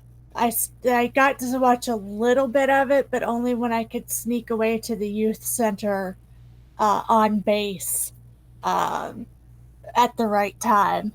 So I don't remember that movie at all. Someone asked in the chat, isn't there only one Power Rangers movie? There was a very recent one. I don't know anything about it, but there was a new Power Rangers movie. Okay, now is that going to be one of those that just upends the entire franchise as it existed? I don't know. I hate It those. came out during It came out during the time when retconning everything was popular, so it's a possibility. Now. Well, okay. You know how I feel about remakes, reboots, and reimaginings and sequels that come way the fuck too late. But I just saw the trailer for the new Top Gun sequel that's coming out. Yeah, I saw that myself. Trailer screamed, yes, we love the original too. Now, there wasn't much at all about plot or characters. Not really. There were a few shots of people we don't know. But it was mostly Tom Cruise being Maverick, like talking about himself in a couple of shots. But they had the theme song in there, and they made it look very Top Gun. And so I am cautiously optimistic at the moment. And this was only a teaser trailer, really, but at the moment, I want to see it. At the moment. And it will probably destroy my expectations. Thankfully, I don't have a huge attachment to the original, but it feels like it's being made by people who respect it, who want to give us more of the same. And so I'm hopeful, really hopeful, because that trailer looked awesome. I feel the same way about the new Dark Crystal series coming out. Like, I am cautiously optimistic because Netflix can be very, very hit or miss. I haven't seen any real material for that one. Part of me is avoiding the hell out of it just because I don't want my childhood nostril raped again. But Chaina, whatever H, I don't know how that's pronounced. I didn't hear Kenny Loggins. What I heard was Harold Faltermeyer. You know the music, da da da da da da da da. That one. That's what I heard in the trailer. I don't know about Kenny Loggins. Okay. Sorry, I'm a bit of a movie score snob sometimes, and like Harold Faltermeyer is definitely on my list of people who are awesome. And it's the same guy behind Axel F from Beverly Hills Cop. Oh, okay. Yeah. And also the music from Fletch, for that matter, if you remember Fletch. No, that one I don't remember. Chevy Chase, he's an investigative reporter that everyone keeps thinking is a private eye, but no, he's a reporter. Yeah, I do know of the film. I just hadn't seen it. Well, if you watch it again and you listen to the score, and then you remember this is the guy who made Axel F, you'll be like, I totally get it. Yeah. I'll see if I can find it. Maybe I'll link you. Yay! Just saying. But yeah, so Okay, here's a weird question. I've probably mentioned it before. Why are so many people who do scores for movies, why are their first names, why do they start with J? John Williams, Jerry Goldsmith, James Newton Howard, James Horner. What's up with that? Gee, I never thought of that. Yeah, I, I don't get it. So all the J named people are funneled into the music curriculum, and then once you get there, then it's okay. We're going to teach you to do film scores. I Well, mean, I can name a few others who do film scores who don't have a J name, like Danny Elfman, for example, but a huge number to the point where I'm noticing it is like, if your name is Jay, you're going to make a movie score at some point, probably. now you got me thinking. I got to look up something here, but let's see.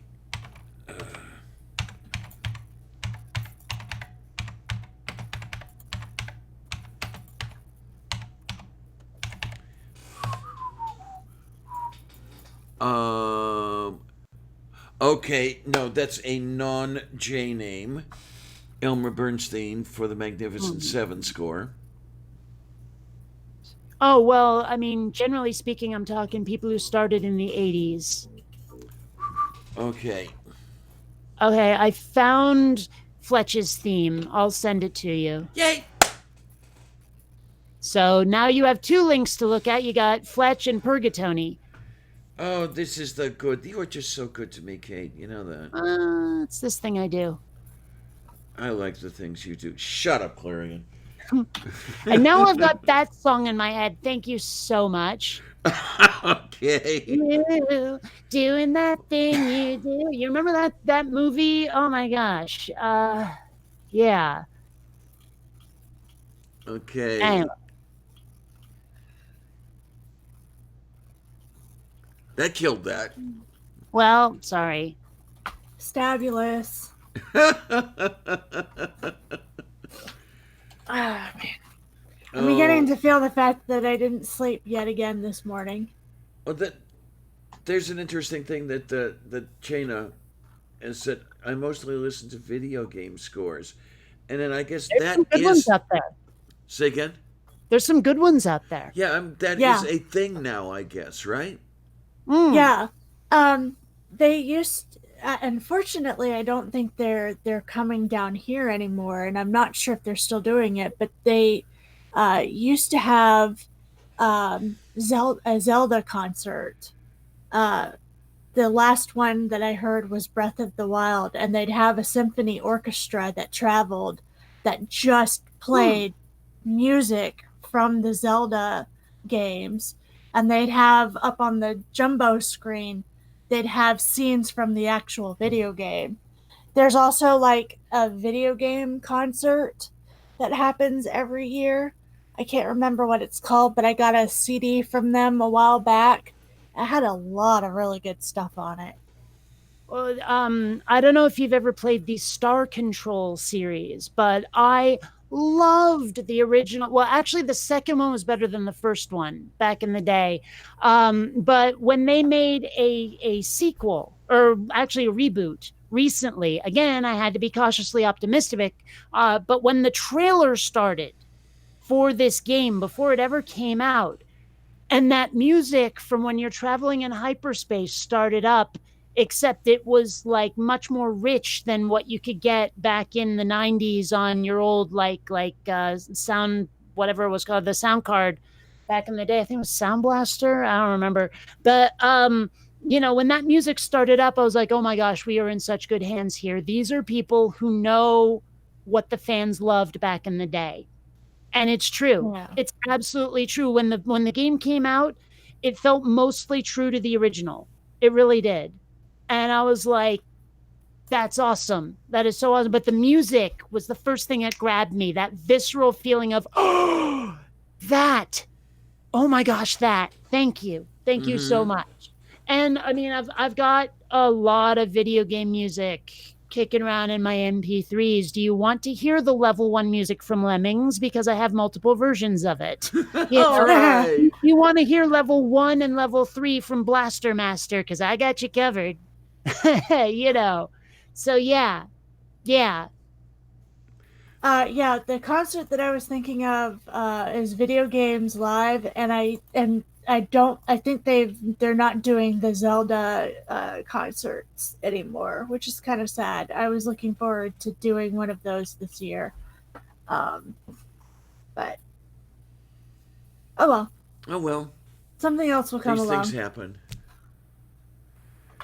I'll tell you one thing I wish I could get my hands on, and I don't have enough room to have it anywhere in here. I'd love one of the consoles upon which one played the original Donkey Kong. Just saying. Yeah, I don't know. For me, when it comes to like old school arcade games, I'm gonna have to go with Galaga. Oh yeah, oh yeah. That was the there were two, if I remember correctly, that had similar names. Galaga, is that the one where you had the The insects insects, strafing and you? you can join your two ships together if one gets Yeah, captured. Yep, it is that's the the one one. I thought it was. Yeah, okay. Loved that game. I really did. But that was a long time ago, kids. Long ago and far away.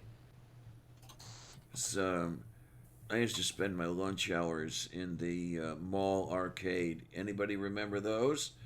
Um, yes, we used to Wait, have sorry, say that them. again. I'm a little distracted. Say it again. I used to spend my lunch hours when I was working at the department store in the mall arcade. You remember those? Mm.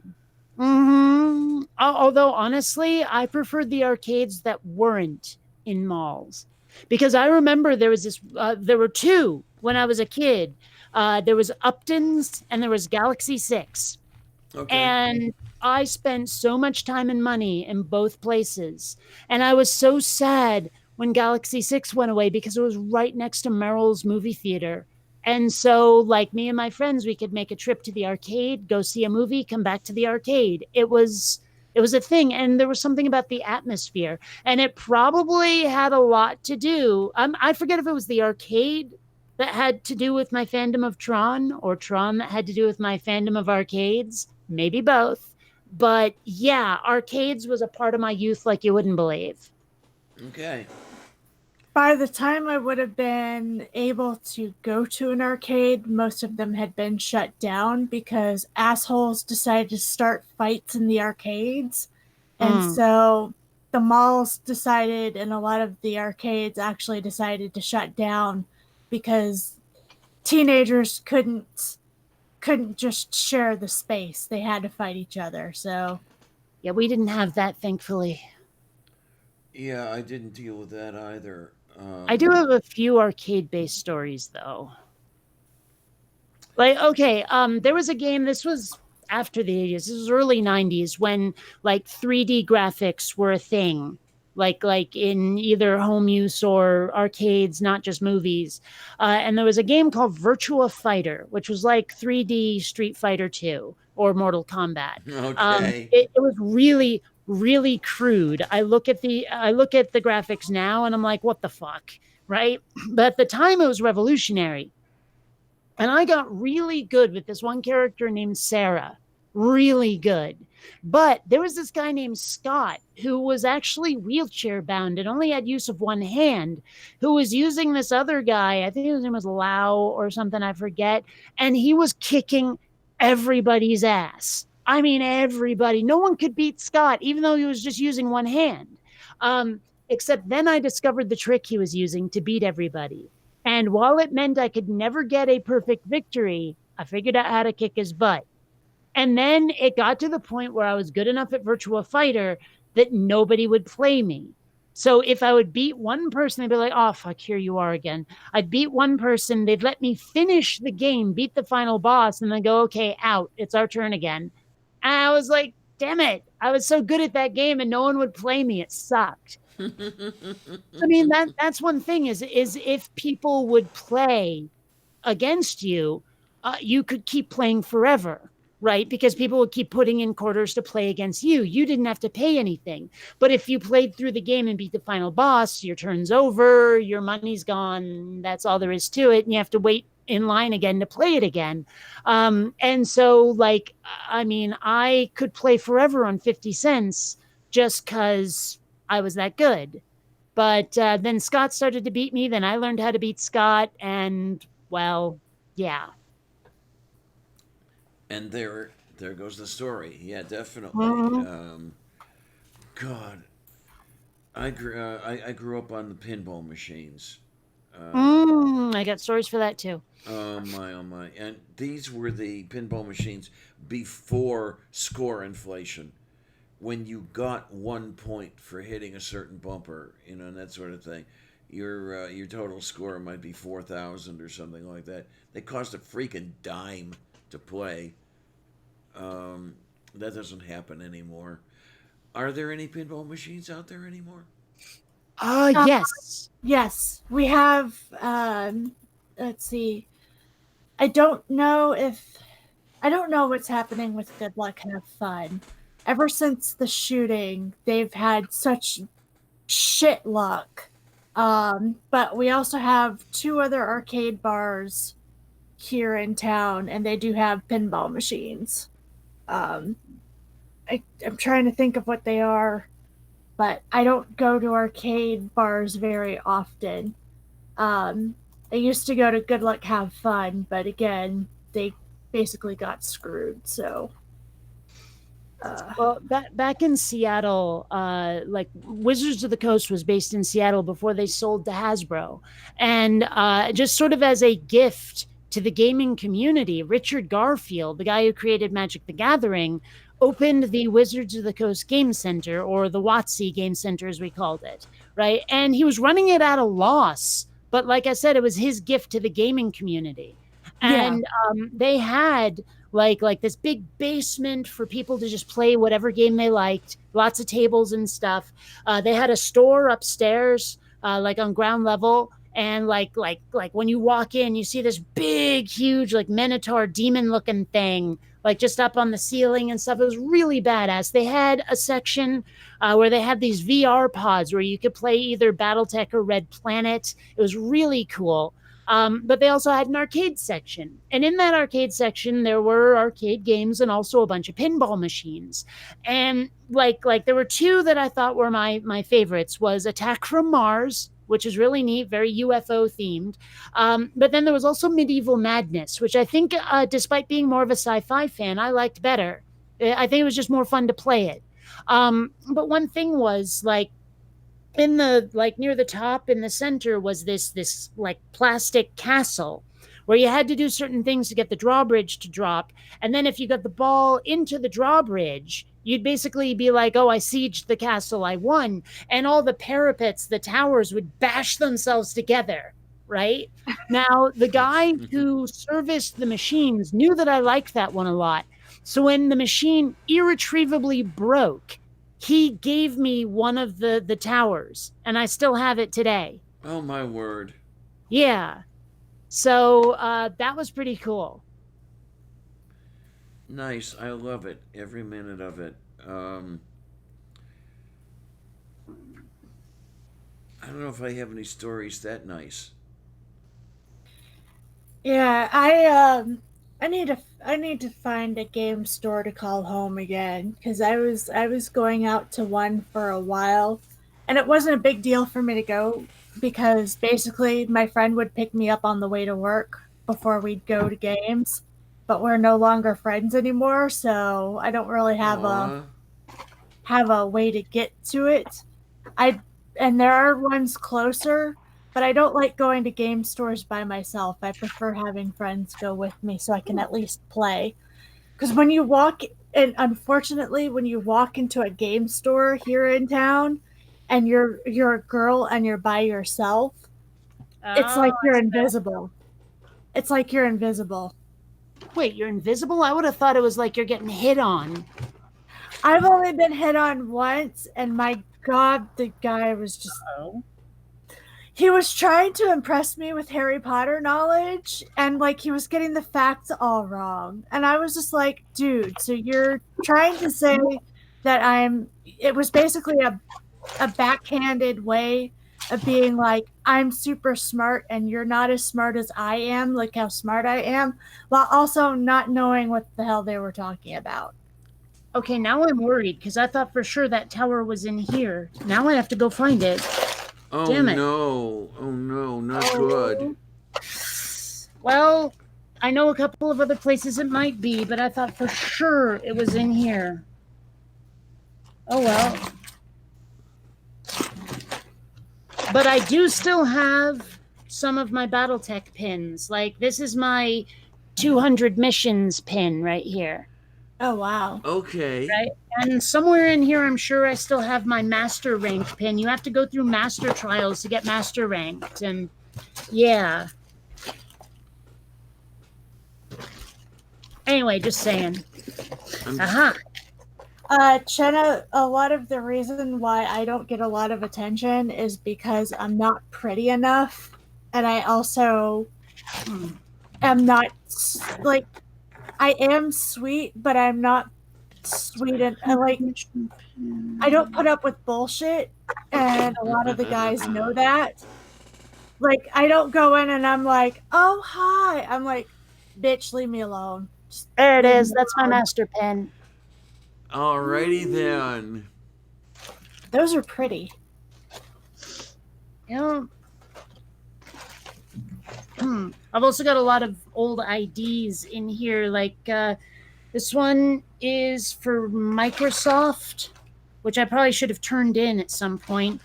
Oops. And I've also, and I've also somewhere, no wait, that wasn't Microsoft. This one is Microsoft. I think the one I just showed was Amazon.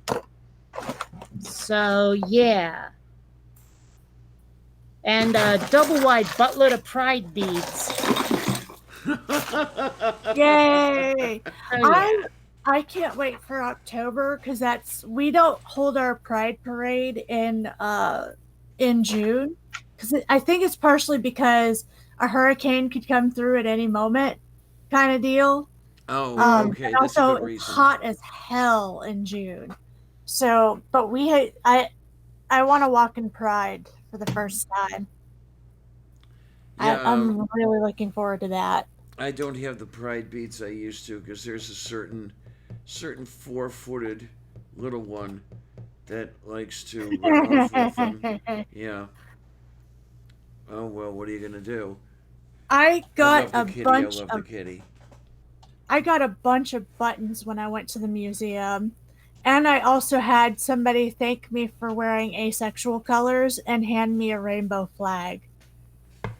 Although my favorite moment though was my best friend and I were walking into the museum and we passed the protesters, which fortunately they were peaceful protesters, and they were standing in a prayer circle. And she and I were kind of like rolling our eyes, like, go ahead and pray, just whatever. And as we're walking in, we see this beat up van come screeching around the corner like a bat out of hell. They pull into the parking lot, and out pops this little old gray haired woman wearing a tank top shirt that said, I'm your Grammy, and rainbow sparkles. She flipped the protesters off as all of her kids were hopping out of the van, and she was just like, I'm everybody's Grammy. And I just thought that was the most hilarious and sweet thing. Okay. It's like, I'm your Grammy now. Sorry, I'm a little distracted. I've been thinking about getting a vehicle soon. And I'm like, my dad has been helping me, and he may have found exactly what I need. And so I'm a little distracted. 2 wheels on that one? Yep. Okay. Yep. It's this badass looking scooter that's well within my price range and is not too terribly far from me. I don't have my motorcycle license yet, though, so I'm going to have to motor on that one, so to speak. just to make sure I can get this before someone buys it out from under me. But it looks like the perfect vehicle for exactly what I need. Like in Okay. every way. Because aesthetically speaking, it's awesome looking. It has the right amount of storage space. It's like within my price range, and I want this now. So yeah, yeah. Alrighty then. Because like I've been looking for months for the right bike, and I think I might have finally found it. Yeah, and you're the lucky one who can actually get the use out of the scooter, 12 months a year. Mm-hmm. Um, which is Mm-hmm. one of the reasons I did not buy a scooter. I was thinking of one when I was in school the second time around. Was most of the time I'd be in school, I couldn't do the scooter to get the classes because the snow would be 3 feet deep. And Right. yeah, that's not a good thing. Um, I know that all too well. I remember growing up in Vermont, if you can call growing up what I did. okay. Oh, great. But Oh, yeah, great. no, Yeah. I totally get it. I mean, I would not want to be riding a motorbike in December in Vermont. Yeah. And now it's not so much the snow as the bitter cold. It is a Well, it was lot. always the bitter cold. Well, it's a lot colder now than I remember when I first got out here 30 years ago. Um, the biting winds, especially, are just. I get PTSD over that stuff because a I couple know the feeling. yeah the couple of years I spent homeless. Um, My I didn't know that. yeah, um, I was living in the bombed out shell of a house. I was basically squatting between late 2012 and late 2014, I did not know that. Wow. and I was trying to rehab the house. Um, They're saying your volume's low again. oh, let me do something about that. Uh, we'll get there. Okay, input volume. I hope this is a little better. We'll see if it Yeah, is or not. I Um, think it is. and I couldn't get it warm enough fast enough.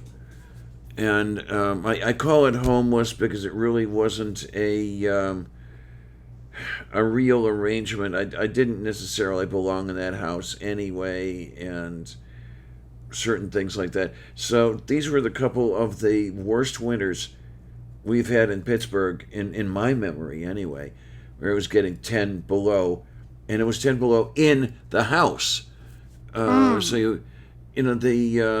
the little ones, the kitties, you put out the water for them, and 15 minutes later it's a block of ice, and you can't do anything about it. Um, So how did you pull yourself out of that? Did you find a job somewhere or what? um, I had a social worker, or whatever you want to call that person, who found me Section 8 housing. Okay. Okay. Yeah, because Well, I'm on a disability income. I don't know if you knew that or not. I think it might have come up. I don't know. Yeah, But you know my memory. Social Um, Security disability. well, my thing is that my veins are really, really small.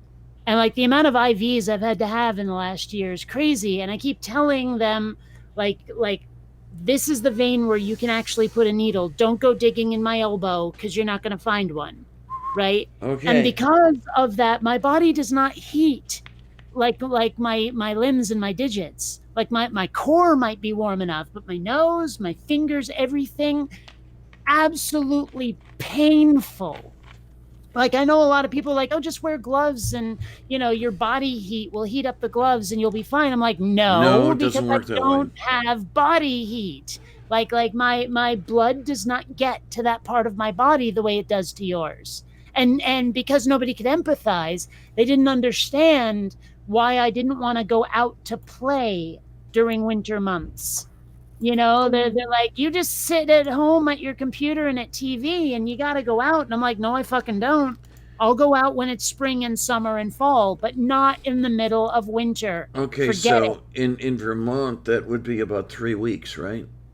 Well, no, actually. No, no, no. I mean, winters were bitter, but we had natural seasons. I mean, it was, Okay, okay. basically like end of November to the end of February. But the rest of the time, and we had a proper spring, we had a proper summer, we had a proper fall. It was all like the four seasons you expect, mind you. Like fall, I would get allergies, and summertime is really humid. I mean, really, really humid. And when I was on my trip to visit my parents, like just a week or two ago, like I forgot about being eaten alive by mosquitoes because I haven't experienced that since I moved to Seattle or California. We don't have mosquitoes here, but there were mosquitoes every frickin' where in Vermont, and I forgot how much those things itch. I mean, Yeah. one thing I never could stomach about living in South Burlington, all the damn vampires. Mm-hmm. Okay, Okay. movie list or movie reference missed, but okay. Um, Still, no, that was a thing. You ever see The Lost Boys? No. Oh, Oh, you I have had. Okay, to. it's been a while. I just You have remembered. to. There's a lot of But stuff I but have not seen. I oh, you admit that. have to see The Lost Boys. It's such a brilliant '80s vampire flick. But that line is a classic. Believe me.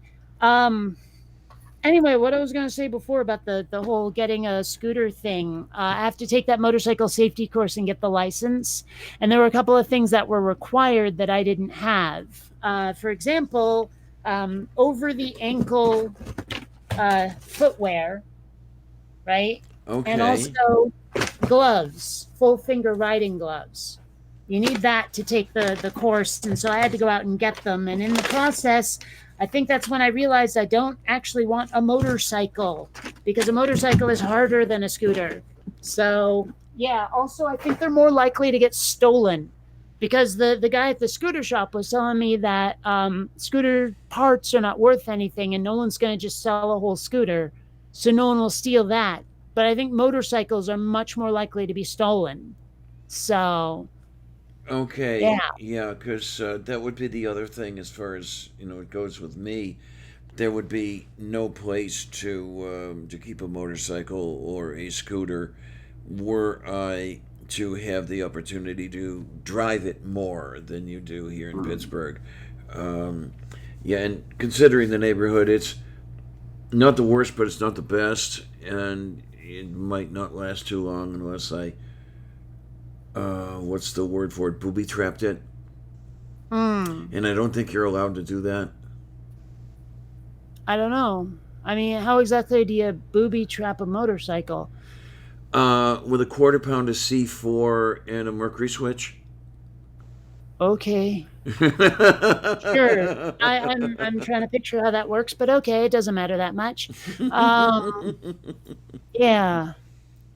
I don't know. I'm starting to wonder if I should go and because like my dad's been helping me with this stuff, and I think we found a winner, uh, like motorcycle wise or vehicle wise. I should probably talk to him about it because there's a lot now logistically to handle on this one. Because I'm not sure. Like there's only one of them that we've found. Like as in, it's not just the brand; it's that specific one. And like I don't know where else I would find one, but I haven't passed the course yet, so I don't know if I should buy it yet. And also, I'm renting out my parking space, and so I'm gonna have to like figure out how much notice to give to the guy who's renting my parking space to let him know, look, I'm gonna need it because I'm getting a vehicle. So there's a lot to work Okay, out, and yeah. maybe I should go and talk about it. So, Well, talk is good. Talking is a very good thing. but this has been fun. And I'll probably see you next week or something. Be sure to check those links. Oh, absolutely. And I guess I'll give you a report the next time around Yeah. because it still impresses me that you actually like to come to these things with me around. But Yeah. thank you, Well, sure. sincerely. It's you know I Yeah, I know. Yeah. Yeah. Shut up, Shut the Clarion. fuck up, Clarion. All Um, right. I'll catch you I'm later. over That's here fine. shaking my head. yeah, See you that went later. off the See you later, rails. Kate. Take care, Kate. You be good and have fun, okay? Uh, Oh my. Okay, and then yeah, we've got about 3:30 right about now, and if it's okay with you, Tria, 2 hours seems like a comfortable length for one of these, and yeah, I've been. and I haven't been talking a lot because I've been kind of tired. Uh, Because I am definitely feeling the fact that I didn't really sleep well again last night. Um, so yeah, there's been a little of that too, because around here the sleeping at night is a little difficult because even with the air conditioning, sometimes it can get a little strange, and you're not able to fall asleep even as much as you want to.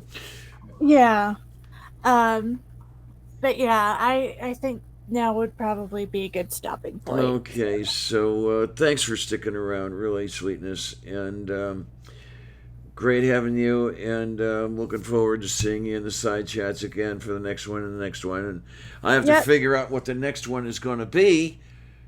Haven't haven't snagged anybody yet. I got a couple ideas, but we'll see what happens. And Well, I look forward to seeing what you do, and thank you for having me today. oh, it is indeed I my pleasure. Um, I had it's good for me to talk about what it's like to resign and the reasons why people leave because people who are Mormon or have Mormon family or friends kind of know, but a lot of people really don't. And I see some change happening from within the church, but a lot of the changes that need to be made are going to have to be made from outside pressure from people who are not actually in the church. yeah, and who So, knows if it's going to happen in your lifetime? You know how slow religions are to change. well, I've actually seen a lot of changes recently from Mormonism. So it depends. I think if we can stop, and this will benefit all people, not just Mormons, but I think if we can get our government to stop looking the other way when Yeah, it comes to church yeah. things, if we can get that done, then it doesn't matter what leadership does within a church. Well, it will still matter somewhat, but it will be a lot easier for us to reduce the harm if we can create the create laws that will force churches to um, to have safe practices and not do the harmful things that they get away with. Mm-hmm. So, So on so that note, that opportunity. yay! And I'm looking forward to seeing you doing everything that you'd like to do as far as advancing the cause of reform, really. And Yeah. okay then. So thanks a lot, everybody. Everybody who's here, everybody who's not here, and thanks a lot, troops. See you on the other side.